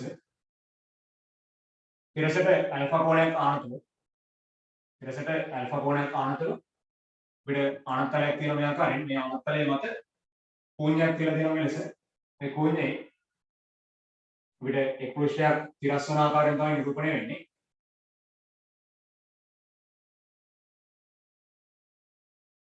මේ ආකාරයෙන් ශූන්‍ය අපිට දීලා තියෙනවා. ඒතර මේ පෘෂ්ඨය ඇල්ෆා අනතයි මේ පෘෂ්ඨයත් ඇල්ෆා අනතයි. ඒකට මෙතන අපිට කප්පියක් සවි කරලා මේ කප්පිය මතින් ගමන් කරනවා. තන්තු කොටස මත අංශුවක් කියලා තියෙනවා. මේ තන්තුවේ ඉතිරි කෙලවරට අංශුවක් සම්බන්ධ වෙලා දීලා තියෙනවා. අපිට ඔය P සහ Q අංශු වල ස්කන්ධයන් දීලා දෙනවා පිළිවෙලින් M1 සහ M2. එතකොට මේ තියෙන P අංශුව ස්කන්ධයේ M1යි. ඊට පස්සේ Q අංශුව ස්කන්ධයේ M2යි. මේ තියෙන Q අංශුව ස්කන්ධයේ M2යි. එතකොට අපිට තීරණය කරන්න පුළුවන් පද්ධතිය වල ක්‍රියාත්මක වෙන බාහිර බල ගැන අපි අදහස් ගත්තොත් අපි දන්නවා මෙතන ශූන්‍ය ස්කන්ධය අපිට කියලා තියෙනවා ABC ත්‍රිකෝණාකාර ස්කන්ධයේ කැපිටල් M වූ ඒකාකාර සුමට ශූන්‍ය. එතකොට ශූන්‍ය ස්කන්ධයේ කැපිටල් M නම් ශූන්‍ය බර සිරස් පහට ක්‍රියාත්මක වෙනවා කැපිටල් MG. ශූන්‍ය බර සිරස් පහට ක්‍රියාත්මක වෙනවා කැපිටල් MG. ඊටසේ M2 කියන මේ අංශුවේ බර සිරස් පහට ක්‍රියාත්මක වෙනවා M2G. ඊටසේ මේ අංශුවේ බර සිරස් පහට ක්‍රියාත්මක වෙනවා නැවත අපිට M1G. මේ අංශුවේ බර සිරස් පහට ක්‍රියාත්මක වෙනවා M1G. ඊට අපි ගත්තොත් මෙතන මේ තිරස්තලයේ මේක දැන් තිරස්තල නිරූපණය වෙන්නේ මෙයා තිරස්තලයේ P අංශුව මත ඇති කරන අවිලං ප්‍රතික්‍රියාව මම ගන්නවා R1 කියලා. එතකොට අංශුවෙන් මේ ශූන්‍ය මත ඊට ප්‍රතිවිරුද්ධ ඇති කරන අවිලං ප්‍රතික්‍රියාව R1. ඊට පස්සේ මෙතනදී ඇල්ෆා අනන්ත තලය වගේ නැත්නම් මේක අපිට තිරසට ගත්තොත් නම් 2යි ඇල්ෆා අනන්තය. තිරසට නම් 2යි ඇල්ෆා අනන්තය. ඒකට ඇල්ෆා අනන්ත මෙතන ඇල්ෆා අනන්ත තලය මත තියෙන්නේ තවත් ඇල්ෆා අනන්ත තලයක්. එම තලය මත තියෙන m2 අංශුව මත මේ q අංශුව මත මේ තලයට ලම්බව ක්‍රියාත්මක වෙනවා ශූන්‍යයෙන් අභිලම්බ ප්‍රතික්‍රියාව ක්‍රියාත්මක වෙනවා r2. ඒකට ශූන්‍ය මත ඊට ප්‍රතිවිරුද්ධව r2 මේ ආකාරයෙන් ක්‍රියාත්මක වෙනවා. ඊට පස්සේ අපිට මේ තන්තුව දිගේ ක්‍රියාත්මක වෙන ආත්ම බලය අපි තන්තුව වගේ පද්ධතියෙන් මත ඇති කරන ලබන ආත්ම බල විස්තීර්ණය කරොත් ආත්ම බලය T. ඊට පස්සේ අපිට ආනත තලයේ මත මේ ශූන්‍ය කියලා තියෙන්නේ. එහෙනම් ආනත තලයේ ශූන්‍ය මත ඇති කරන ලබන අභිලම්බ ප්‍රතික්‍රියාව S ක්‍රියාත්මක වෙනවා එම ශූන්‍ය මත. මේ ආකාරයෙන් මට මේ පද්ධතිය මත ක්‍රියාත්මක වෙන බාහිර බල මුලින්ම සටහන් කරගන්න පුළුවන්. ඊට පස්සේ අපිට ත්වරණ ගැන සලකද්දී ස්වභාවික අවස්ථාවත් එක්ක පොඩි අයිඩියා එකක් ගන්න පුළුවන්. දැන් මෙතන මේ කප්පිය මතින් ගමන් කරන තන්තු කොටස ගත්තොත් කප්පිය මතින් ගමන් කරන තන්තු කොටසේ අපිට අපි සලකන ලබන කලාපය තුළ අපි සලකන ලබන චලිත අවස්ථාවේදී මේ තන්තුව හැකිලීමක් සිද්ධ වෙන්න බෑනේ. අපි සලකන ලබන කලාපයේදී ওই තන්තුව හැකිලීමක් සිද්ධ වෙන්න බෑ. තන්තුව ඇදී පවතින්න නම් ආතති බල පවතින්න තන්තුව ඇදී පවතින්න ඕනේ. ආතති බල පැවතීම සඳහා තන්තුව ඇදී පවතින්න ඕනේ. එහෙනම් තන්තු ඇදී පැවතීම සඳහා අපිට මේ ආතති බල ගැන අයිඩියා ගන්න. ආතති බල පැවතීම නම් තන්තුව ඇදී තියෙන්න ඕනේ. තන්තුව ඇදී පැවතීම සඳහා මේ තන්තුවේ දෙකලවරට සම්බන්ධිත අංශුන්ගේ ත්වරණ සමාන විය යුතුයි. කාට සාපේක්ෂවද? මේ ශූන්‍යයට සාපේක්ෂව. ත්වරණ සමාන විය යුතුයි මේ ශූන්‍යයට සාපේක්ෂව. පැහැදිලි අයිඩියා එක. ත්වරණ සමාන වෙන්න ඕනේ ශූන්‍යයට සාපේක්ෂ ත්වරණය. හරිනේ. ඒත් අපිට එහෙම අදහසක් මුලින්ම ගන්නත් පුළුවන්. පැහැදිලි අයිඩියා එක. ඒතකොට මම ගත්තොත් එහෙනම් මේ ආකාරයෙන් ත්වරණයන් අපි සටහන් කරගත්තොත් p අංශුවේ මේ තිරස් දිශාවට පවතින ත්වරණය අපි සිම්පල් f කියලා ගත්තොත් q අංශුවේ මේ ශූන්‍ය දිගේ මේ මෙතන තියෙන ත්වරණය සිම්පල් f. ඊට පස්සේ පොළොවට සාපේක්ෂව ශූන්‍ය මේ ආනතලයේ දිගේ ඇල්ෆා ආනතලයේ දිගේ මේ මෙතන කැපිටල් f ත්වරණයකින් චලිත වෙනවා. ඒතර අපිට මුලින්ම ඔය ත්වරණයන් ටික කාට සාපේක්ෂවද තියෙන්නේ කියන එක නිර්ණය කරගන්න පුළුවන්. මම ගත්තොත් උතනදී අපිට ත්වරණයන් නිර්ණය කරද්දී මම දන්නවා පොළොවට සාපේක්ෂව උතන ශූන්‍ය ත්වරණය පොළොවට සාපේක්ෂව ශූන්‍ය ත්වරණය ඇල්ෆා ආනත තලයේ දිගේ පහළට කැපිටල් F ත්වරණය. ඊට පස්සේ අපිට p අංශයේ ත්වරණය තීරණය කරනවා ශූන්‍යයට සාපේක්ෂව p අංශයේ ත්වරණය. ශූන්‍යයට සාපේක්ෂ p අංශයේ ත්වරණය අපිට ලැබෙනවා තිරස්ව සිම්පල් F ත්වරණය. ඒ වගේම ශූන්‍යයට සාපේක්ෂව q අංශයේ ත්වරණය. ශූන්‍යයට සාපේක්ෂව අපිට q අංශයේ ත්වරණය අතරම ලැබෙනවා තිරසට 2 අල්ෆා කෝණයක් ආනතව. ශූන්‍යයට සාපේක්ෂව q අංශයේ ත්වරණය තිරසට 2 අල්ෆා කෝණයක් ආනතව මේ පැත්තට 2f ත්වරණය. පැහැදිලි අයිඩියා එක. මෙලෙස අපිට නිරූපණය කරන්න පුළුවන් ත්වරණයන් ගැන අදහසක් ගන්න පුළුවන්. ඒතර පොළොවට සාපේක්ෂ p අංශයේ පොළොවට සාපේක්ෂ q අංශයේ ත්වරණ අපි දැනගෙන ඉන්න ඕනේ. f සමාන m සම්බන්ධතාවය යොදන්නවා. අපිට නම් මුලින්ම තීරණය කරන්න පුළුවන් සාපේක්ෂ ත්වරණ මූලධර්මයේ.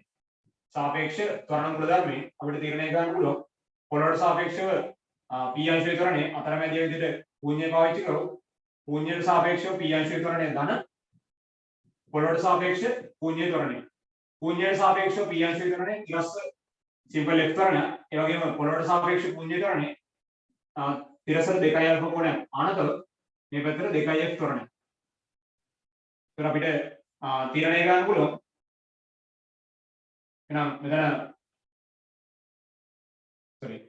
පොළොවට සාපේක්ෂව ශූන්‍ය ත්වරණේ තිරසට ඇල්ෆා කෝණයක් ආනතව කැපිටල් f ත්වරණය. තිරසට ඇල්ෆා කෝණයක් ආනතව capital f ත්වරණය.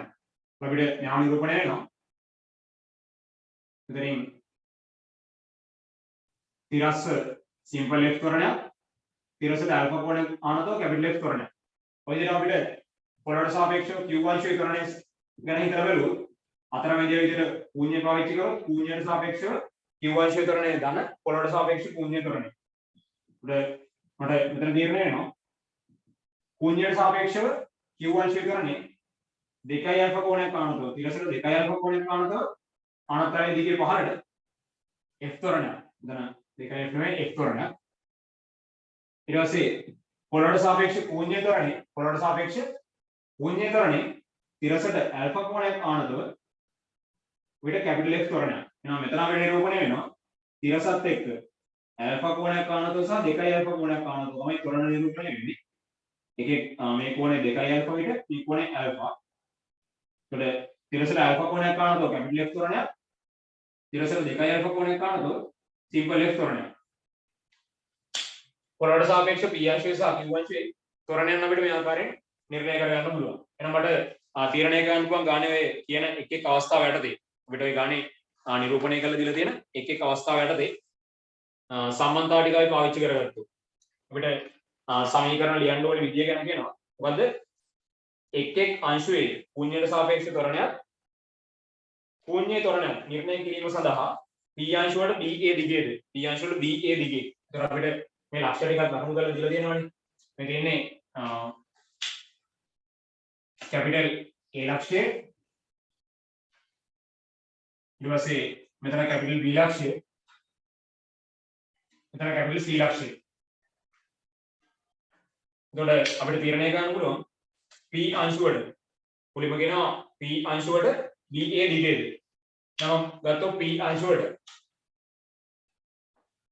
Capital P අංශුවට BA දිගේ කියන්නේ තිරස්ස. कैपिटल P ට මම තිරස්ස x සමානයි මේ යදුවා. BA දිගේ කියලා කියන්නේ BA තිරස්ස උතනදී තිරසට තිරස්ස x සමානයි මේ දුව. එතන අපිට තිරස්ස ක්‍රියාත්මක වෙනවා කැපිටල් T කියන ආත්‍ය බලය. ඒතර සිරස් බල මගේ තිරස් දිශාවට බල කරනවත් නැහැ. සමාන වෙනවා ස්කන්ධයේ m එක වරක් ත්වරණේ. ඒතර පොළොවට සාපේක්ෂව මේ දිශාවට පවතින ත්වරණය අපි තීරණය කරන්න ඕනේ.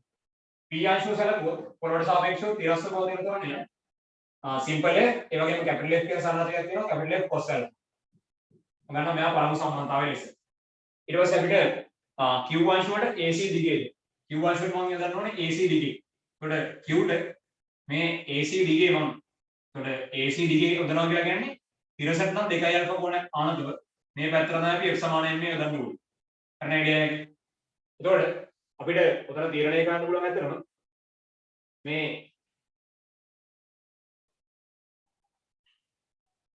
වරහි සංරාශකයේ වරහි සංරාශකයක් මත ආනතලයේ දිගේ ක්‍රියාත්මක වෙනවා. මෙතන මේ කෝණය ගත්තොත් අපිට 2යි අල්ෆා වෙනවා. හරිනේ. දැන් මේ කෝණය අල්ෆා නිසා අපිට එතන නිරූපණයක් විසඳා ගන්න පුළුවන්. මේ කෝණය අල්ෆා. ඒකට මම ගත්තොත් අයිඩියා එක විදියට උතන අපිට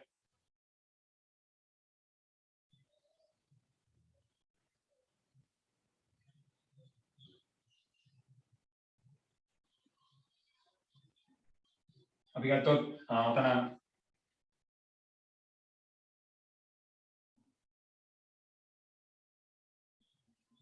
මම මෙතනින් තිරස් රේඛාව නිර්මාණය කරගත්තා. ඒ කියන්නේ උතන කෝණය නිරූපණය වෙද්දී මම මෙන්න මේ කෝණය ගැන සලකන්නේ මෙන්න මේ කෝණය අපිට තීරණය කරගන්න පුළුවන්.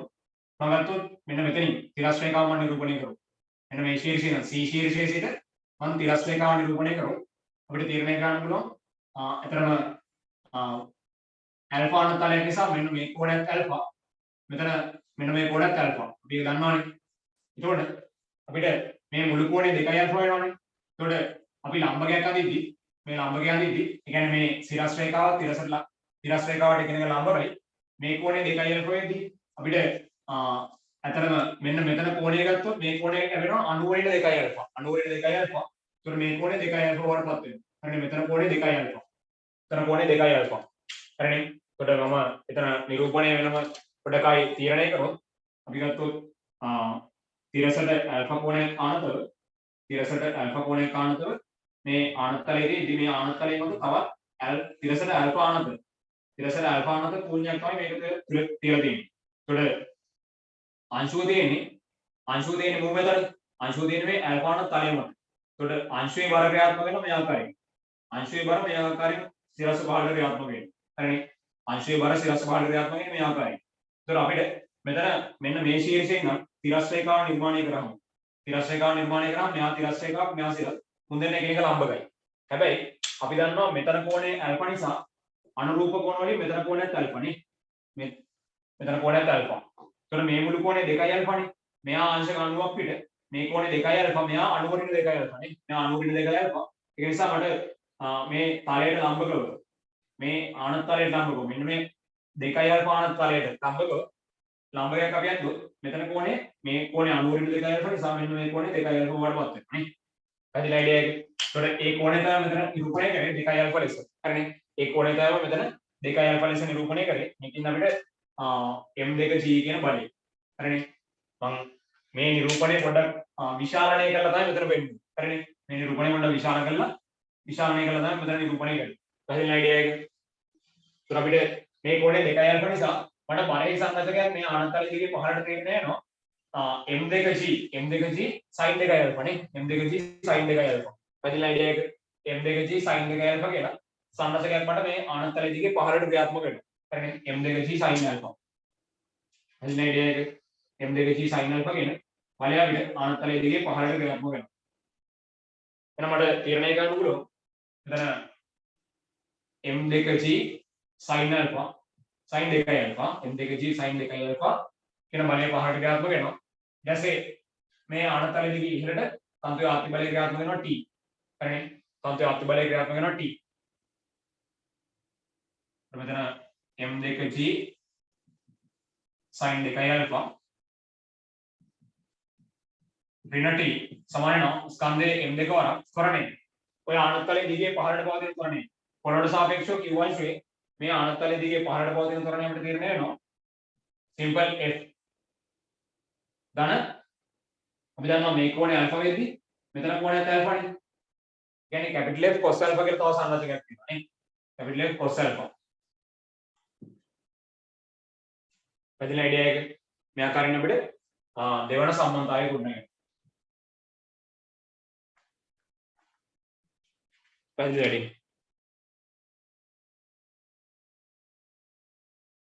ඊට පස්සේ අපි ගත්තොත් පද්ධතිය සඳහාම අපිට කියනවා මුළු පද්ධතියට BCD ගේ චලිත සමීකරණ හදන්න. BCD ගේ ඒ කියන්නේ මේ ඇල්ෆා අනත් තලයේදී. ඒතර අපි ගත්තොත් මුළු පද්ධතියට මම යදනවා ඊළඟට ඇල්ෆා අනත මේ තලයේ දිගේ පහළට සමාන m එක. ඒතර අපිට එතනින් තීරණය ගන්න පුළුවන්. මුලින්ම නිරූපණය වෙනවා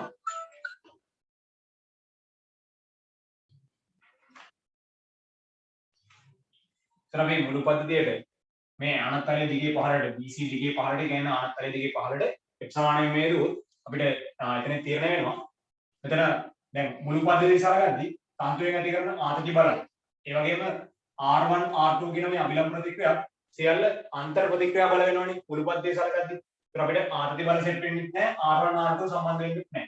ඒ වගේම කැපිටල් S කියන අභිලම්බ ප්‍රතික්‍රියාව අපි සලකන දිශාවට ලම්බව තියෙන නිසා S මගින් බලපෑමක් වෙන්නේ නැහැ. එහෙනම් අපිට මේ එක් එක් බලයේ කියන්නේ m1g m2g m2g capital mg m1g සහ m2g කියන මේ බලවල ආනතලයේ දිගේ පහළට තියෙන සම්මතකයේ උතනදී බලපෑමක් වෙනවා. හරිනේ. ඒකට අපිට තීරණය ගන්න පුළුවන් මේ සෑම අවස්ථාවකදීම මේ ආනතලයට ලම්බක වගේ රේඛාවක් මෙතන තීරණය කරාම ආනතලයට ලම්බක රේඛාවක් නිර්ණය කරාම දැන් අපිට මෙතන කෝණය ඉන්නේ ඇල්ෆා. ආනතලයට ලම්බක රේඛාවක් නිර්ණය කරොත් මෙතන කෝණය ඇල්ෆා. හරිනේ. ආනතලයට ලම්බක රේඛා තීරණය කරාම එතන කෝණය ආල්ෆා වෙනවා. මෙතනත් ඒ විදිහම ආනතලයට ලම්බක රේඛා නිර්ණය කරොත් අපිට ওই කෝණය ආල්ෆා. එහෙනම් බරේ සංරචකය අපිට ක්‍රියාත්මක වෙනවා. බරේ සංරචකයේ සෑම පදයකම sin ආල්ෆා වගේ තමයි අපිට සෙට් වෙන්නේ නේ. එහෙනම් අපිට උතන තීරණය ගන්න පුළුවන් capital M ධන M1 ධන M2 G sin alpha. අපි සලකන දිශාවට ආනතලයේ දිගේ පහළට ක්‍රියාත්මක වෙන බලය. එතකොට හැබැයි අපිට R1 කියන අභිලම්බ ප්‍රතික්‍රියාවෙන් R2 කියන අභිලම්බ ප්‍රතික්‍රියාවෙන් තන්තුවේ ආර්ධි බල වලින් S වලින් බලපෑමක් වෙන්නේ නැහැ. එතරම් R1 R2 සහ T වලින් බලපෑමක් වෙන්නේ නැත්te ඒවා අන්තර් ප්‍රතික්‍රියා කරන නිසා මුළු පද්ධතිය සලකද්දී කැපිටල් S වලින් බලපෑමක් වෙන්නේ නැත්te ඌ අපි සලකන ලබන දිශාවට ලම්බකව ක්‍රියාත්මක වෙන නිසා. හරිනේ. එහෙනම් මේ බලය සමාන වෙනවා අපිට ත්වරණයන් සලකද්දී පද්ධතියේ ත්වරණයන් වෙනස් වෙනවා. ශූන්‍ය ත්වරණය මම ගත්තොත් ශූන්‍ය ස්කන්ධේ වරක් ශූන්‍ය ස්කන්ධේ කැපිටල් M වරක් ශූන්‍ය පොළොවට සාපේක්ෂ ත්වරණය උතන පොළොවට සාපේක්ෂ ශූන්‍ය ත්වරණය ඇල්ෆා අනතලයේ දිගේ කැපිටල් F ත්වරණයක්. හැබැයි අපි M1 ස්කන්ධය ගත්තොත් ඒ කියන්නේ P අංශුවේ ත්වරණය වලට තල ගන්න පුළුවන්. P අංශුවේ ආනතලයේ දිගේ පහළට ත්වරණය අපිට ලැබෙන්නේ කැපිටල් F ධන simple f cos alpha. ඊට පස්සේ අපිට q අංශයේ ස්කන්ධයේ m දෙක වරක් ත්වරණය වටේ කරන්න පුළුවන්. ත්වරණය අපිට ලැබෙන අතරම capital F ධන simple f cos alpha. අපේ අයිඩියා එක මේ ආකාරයෙන් අපිට සම්බන්ධතාවයන් ගොඩනගා ගන්න පුළුවන්. ඒකට මම ගන්නවා මෙයා තුන්වන සමීකරණය ලෙස අපිට සමීකරණ ආකාරයෙන් නිරූපණය කරගෙන යන්න පුළුවන්. ඒකට ඇත්තටම අපිට සම්බන්ධතාවය තුළ මෙතන ගණනය කිරීම කරද්දී මෙතන කැපිටල් මම මෙතන තවදුරටත් පොඩ්ඩක් සුළු කිරීමක් කරලා ඉදිරිපත් කළොත් කැපිටල් M ධන M1 ධන M2 වරක් G sin alpha මෙතනත් අපිට කැපිටල් F පදේ එක තැනකට අරන් සුළු කරගන්න පුළුවන්. කැපිටල් M ධන M1 ධන M2 වරක් කැපිටල් F ධන මෙතන M1 F cos alpha M2 F cos alpha එතන අපිට M1 ධන M2 වරක් F cos alpha වෙනවා. මම ගන්න මෙයා තුන්වන සම්බන්ධතාවය ලෙස. අන්න අයිඩියා එක මෙයා කරන්න අපිට සම්බන්ධතා තුන ගොඩනගා ගන්න පුළුවන්. අපිට ඔය සමීකරණ ලියා දක්වන්න කියලා කියනවා ගානේදී. ඊට පස්සේ ගානේදී කියනවා අපිට M1 හා M2 M1 සමානයි M2 නම් මේ සමීකරණ ලියා දක්වන්න ඊළඟට M1 සමානයි M2 නම් කෝණයට සාපේක්ෂව එක් එක් අංශුවේ ත්වරණය ශූන්‍ය බවද අපිට කෝණයේ ත්වරණයේ විශාලත්වයේ c sin alpha බවද නිර්ණය කරන්න. ඒකට අපි ගත්තොත් ඔය සමීකරණ ටික පාවිච්චි කරලා අපිට ගණනය කිරීමක් කරන්න තියෙන්නේ. ඒකට මෙතනදී මේ දක්වා ලකුණු ටික මුලින්ම නිර්ණය කරගෙන හිටියොත් අපිට ගානේ මේ දක්වා ලකුණු ටික මුලින්ම අපි බල රූප සරහනට මේ රූප සරහන තුල නිවැරදිව බල ලකුණු කරලා ත්වරණයන් නිවැරදිව ලකුණු කරලා එතන බල රූප සරහනට තමයි අපිට ලකුණු වෙන්නේ වෙන්නේ. බල නිවැරදිව ලකුණු කරනකොට එතනට ලකුණු 10ක් වෙන් වෙනවා. ලකුණු 10ක් වෙන් වෙනවා. ඊට පස්සේ අපිට ත්වරණයන් වෙනව නිර්ණය කර ගන්න ඕනේ. ත්වරණයන් මූලිකව නිරූපණය කරනකොට මේ මූලිකව ත්වරණයන් අපි සටහන් කර ගන්න අදහසට ලකුණු 10ක් වෙන් වෙනවා. ඊට පස්සේ අපිට එක් එක් දිශාවන් සලකලා ගන්න දීලා තියෙන නිරූපණයත් එක්ක අපිට සමීකරණ ගොඩනගා ගන්නකොට ওই සමීකරණයකට එක සමීකරණයකට ලකුණු 10කයි අපිට සමීකරණ තුනට ලකුණු 30ක් වෙන් වෙනවා. يعني එක් සමීකරණයකට ලකුණු 10 වෙකින් සමීකරණ තුනට ලකුණු 30ක් වෙන් වෙලා තියෙනවා. කරන අයිඩියා එක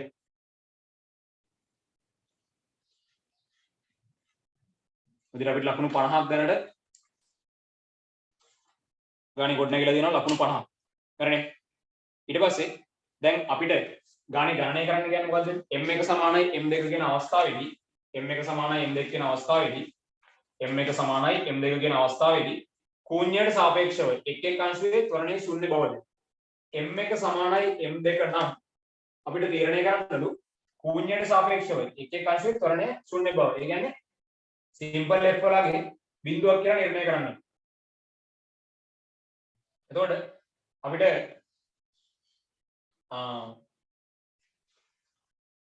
m1 සමානයි m2 විට m1 හා m2 යාගේ සමාන වන විට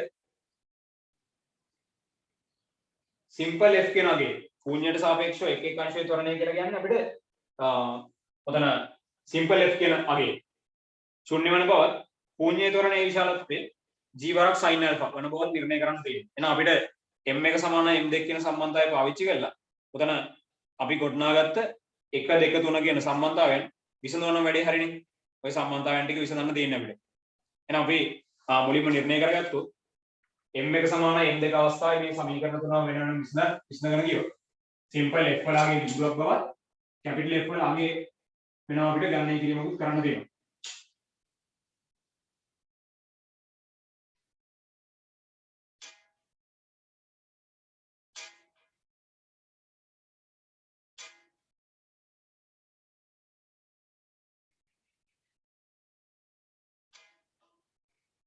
तर අපි ගත්තොත් m1 සමානයි m2 විට m1 සමානයි m2 විට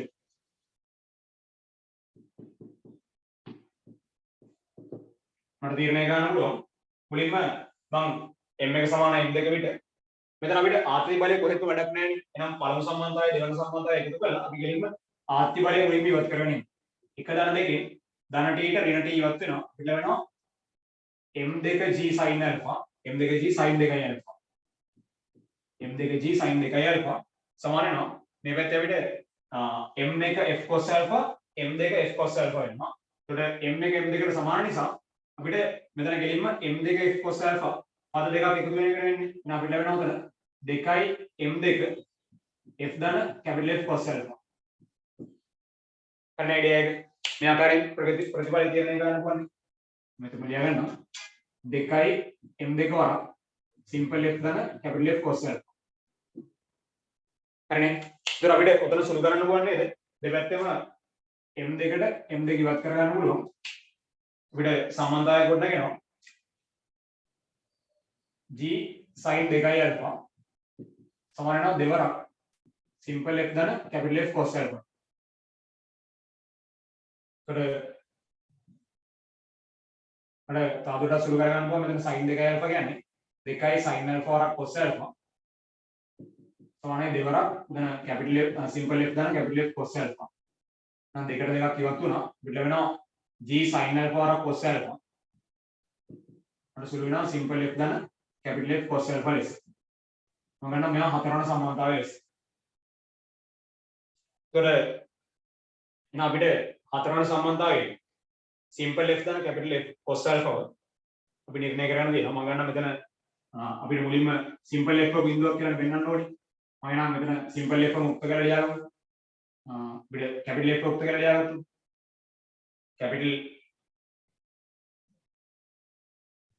f අපිට නිර්ණය වෙනවා. මෙතන g sin alpha cos alpha g sin alpha cos alpha ඍණ simple f මෙයා බෙදන්න ඕනේ capital F එකෙන්. capital F උක්ත කරගන්න නම් මෙයා බෙදන්න ඕනේ අපි cos alpha එකෙන්. සෑම පදයක් මම cos alpha එකෙන් බෙදාගෙන ගියොත් අපිට දැන් cos alpha ට cos alpha එකක් වෙනවා capital F කියලා කියන්නේ g sin alpha ඍණ simple F cos alpha එක නේ. මෙයා තරම් සුළු කරගන්න පුළුවන්. මම ගන්නවා මෙයා හතරවන සමානතාවය ලෙස. එතකොට අංක 4ෙන් අපි අංක 3ට ආදේශ කරොත් m1 හා m2 සමාන වන අවස්ථාවේදී. හරිනේ. m1 හා m2 සමාන වන අවස්ථාවේදී අපි අංක 4ෙන් අංක 3ට ආදේශ කරගත්තොත්. එතන අපිට එතන සුළු කරගන්න පුළුවන්. එතරම් මේ සම්බන්ධතාවයේ මම ගත්තොත් අපිට අංක 3ෙන් ගොඩනගෙන සම්බන්ධතාවයේ මම capital F මෙතනට සෙට් කරගත්තොත්. ඒ කියන්නේ අපිට මේ සම්බන්ධතාවයේ අංක 3ෙන් ලැබෙන හැඩයකුත් මෙතනට පොඩ්ඩක් සෙට් කරගන්න පුළුවන්. මම ගත්තොත් අංක 3ෙන් ලැබෙන හැඩය අංක 3ෙන් capital F අපිට උත්තර කරලා ලියා ගන්න පුළුවන් නේද? capital F සඳහා ගොඩනගෙන සම්බන්ධතාවයෙන් capital F වලින් ලැබෙනව නේද? මෙතන capital M ධන simple M1 ධන M2 කියන පදයෙන් අපි දෙපැත්තම බෙදාගෙන ගිහිල්ලා මේ පදය මේ පැත්තට ගත්තා නම් අපිට ලැබෙනවා සම්බන්ධතාවය කොහොමද? g sin alpha ඍණ ධන m1 ධන m2 වරක් f cos alpha බෙදීම capital M1 ධන m2. මෙතන m1 ධන m2 කියලා කියන අපිට කෙලින්ම තීරණය කරන්න පුළුවන් 2යි m2 කියලා. දෙහිම ලියාගමු 2යි m2. මෙතන 2යි m2 මේ ආකාරයෙන් අපිට සුළු වෙනවා.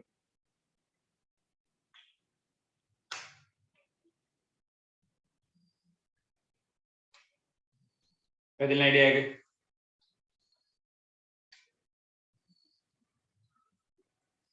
එහෙනම් මම අංක 3ෙන් ව්‍යුත්පන්න වෙච්ච හැඩයක් මේ තියෙන්නේ. අපි 3 ඩෑෂ් කියලා ගත්තොත් අංක 3ෙන් ව්‍යුත්පන්න වෙච්ච හැඩයක් මම මේ සම්බන්ධතාවයේ 3 ඩෑෂ් කියලා ගත්තොත්. එහෙනම් අපිට 3 ඩෑෂ් හා 4 මගින් තීරණය කරන්න පුළුවන්. 3 ඩෑෂ් හා 4 මගින් 3 ඩෑෂ් හා 4ෙන් 3 ඩෑෂ් හා 4ෙන් මට නිර්ණය කරන්න පුළුවන්.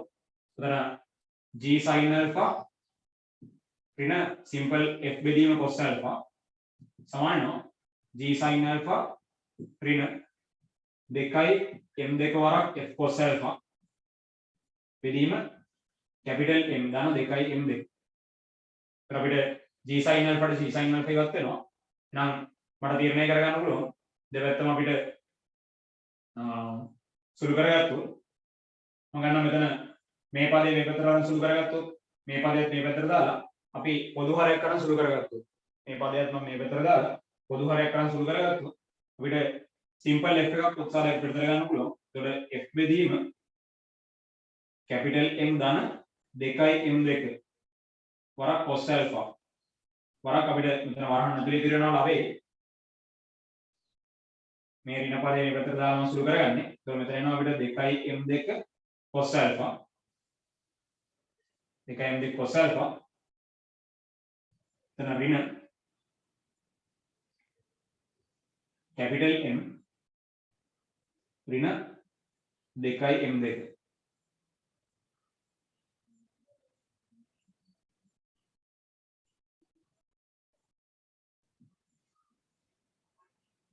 itu idea එක.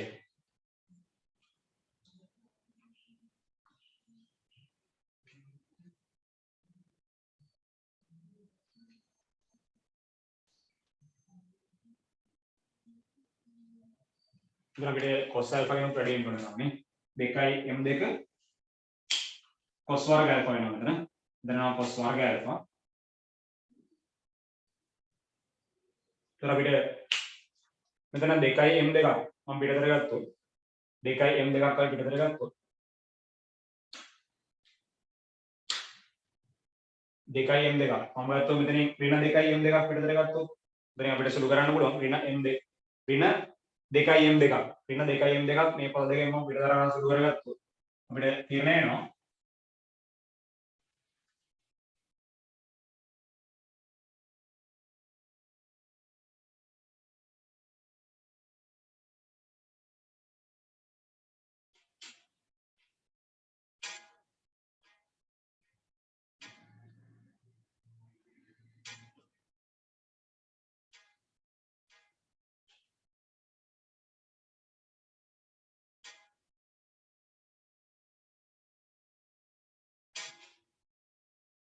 අපිට තීරණය වෙනවා උතනින් එම නිසා සිම්පල් f ඍණ කැපිටල් M තියාගෙන ඉතිරි පද දෙකෙන් ඍණ 2 m2 මම පිටතට ගත්තොත් අපිට තීරණය වෙනවා ඍණ 2 m2 මම පිටතට ගත්තොත් අපිට ලැබෙනවා 1 ඍණ cos වර්ග alpha බෙදීම කැපිටල් M ධන 2 m2 වරක් cos alpha සමානයි බිඳුව. මම මෙතනින් අපිට ලැබෙනවා 1 ඍණ cos වර්ග alpha කියන්නේ sin වර්ග alpha නේ. ඒ නිසා ඍණක් පිටතට මම ලියා ගන්න පුළුවන් ඍණ f වරක් කැපිටල් M ධන 2 m2 වරක් sin වර්ග alpha බෙදීම capital M ධන 2 m2 වරක් cos alpha සමානයි බිඳුව. එතනින් උඩ alpha කියන්නේ සුළු කෝණයක්. ඒක නිසා මේ පදේ ධනාගයක් නේ. alpha කියන්නේ සුළු කෝණයක් මෙයා ධනාගයක්. මේ පදේ ධන ස්කන්ධයන් නිසා මේව ධන. alpha සුළු කෝණයක cos වගේ ධන උත්තරයක්. හරිනේ. උඩ මේ පද සියල්ල ධන නිසා අපිට එතනින් තීරණය වෙනවා. ඒ නිසා simple f සමානයි බිඳුව. හරිනේ. simple f වලගේ බිඳුවක් කියලා තීරණය කරන්න පුළුවන්. simple f බිඳුවක් වෙනවා.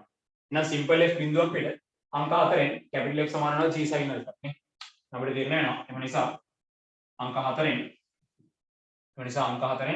capital F සමානයි g sin alpha. එතකොට අපි එක් එක් අංශයේ ශූන්‍යයට සාපේක්ෂව ත්වරණය බිඳුව බව තීරණය කරා m1 සමාන m2 විට. ඒ වගේම ශූන්‍යයේ පොළොවට සාපේක්ෂව ත්වරණය g sin alpha බවත් නිර්ණය කරා. හරිනේ. ගන්න අපිට ඔය කොටස් ටික තමයි ඊට පස්සේ පෙන්වන්න දෙන්නේ. ඒතකොට උතන අපිට m1 සමානයි m2 අවස්ථාව යටතේ මේ ගණනය කිරීම වලදී අපිට උතන මුලින්ම මේ සම්බන්ධතාවය සඳහා අපි පළමු සම්බන්ධතාවය සහ දෙවන සම්බන්ධතාවය එකතු කරලා උතනින් සම්බන්ධතාවයක් ගොඩනගා ගන්නවා ආතතිය ඉවත් කරලා simple f සහ capital F අතර පවණක් සම්බන්ධතාවයක් අපි ගොඩනගා ගන්නවා. එතකොට ඔය සම්බන්ධතාවය තුළදී අපිට මුලින්ම ඔය දෙන්න ඔය සම්බන්ධතාවය එකතු කරලා එකතු කිරීම ඉන්නවාගේ ආත්‍ති බලය ඉවත් කර ගන්නවා කියන ක්‍රියාවලියට ආත්‍ති බලය ඉවත් කර ගන්න පුළුවන් අපිට ඔය සම්බන්ධතාවය දෙකකින් එකතු කරලා ඒ ඉදිරිපත් කිරීමට උතන අපිට ලකුණු 5ක් වෙන් වෙනවා. එතකොට උතනදී අපිට මේ සුළු කිරීමේ ක්‍රියාවලියට ලකුණු වෙන් වෙනවා. ඔය සුළු කිරීමේ ක්‍රියාවලියට උතන ලකුණු වෙන් වෙනවා.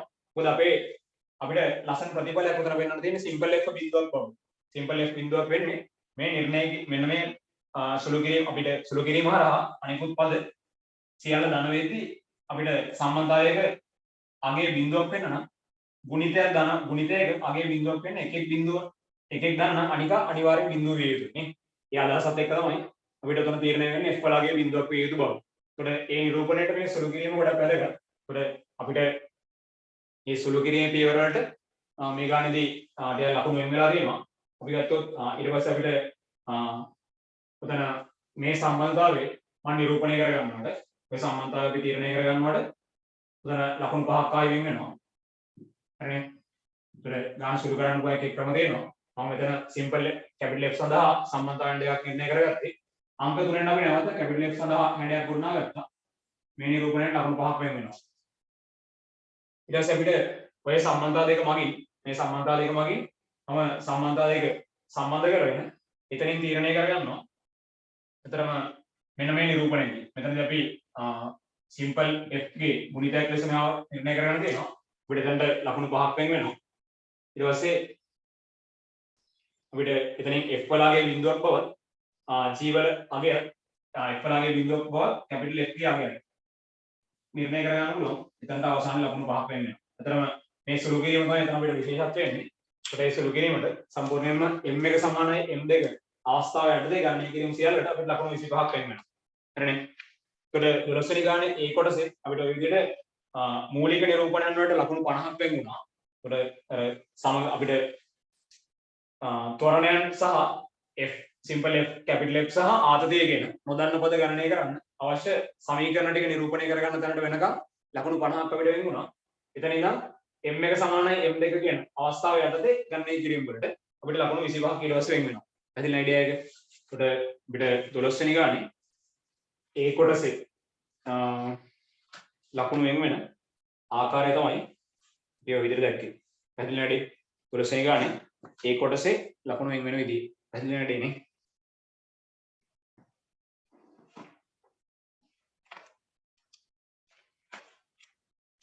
ඒතර 12 වෙනි ගානේ B කොටසේ නම් ඉතිරි කොටස් වල ඩිස්කෂන් එක ඊළඟ රෙකෝඩින් එකේ වැඩ ඉතුරු ටික දාන්නම්. මේ දක්වාට පැහැදිලි නේ? ඒතර ඉතුරු කොටස් ටික වැඩ ඉක්මනින් මම ඊළඟ රෙකෝඩින් එකේ වැඩ කම්ප්ලීට් කරලා දෙන්නම්.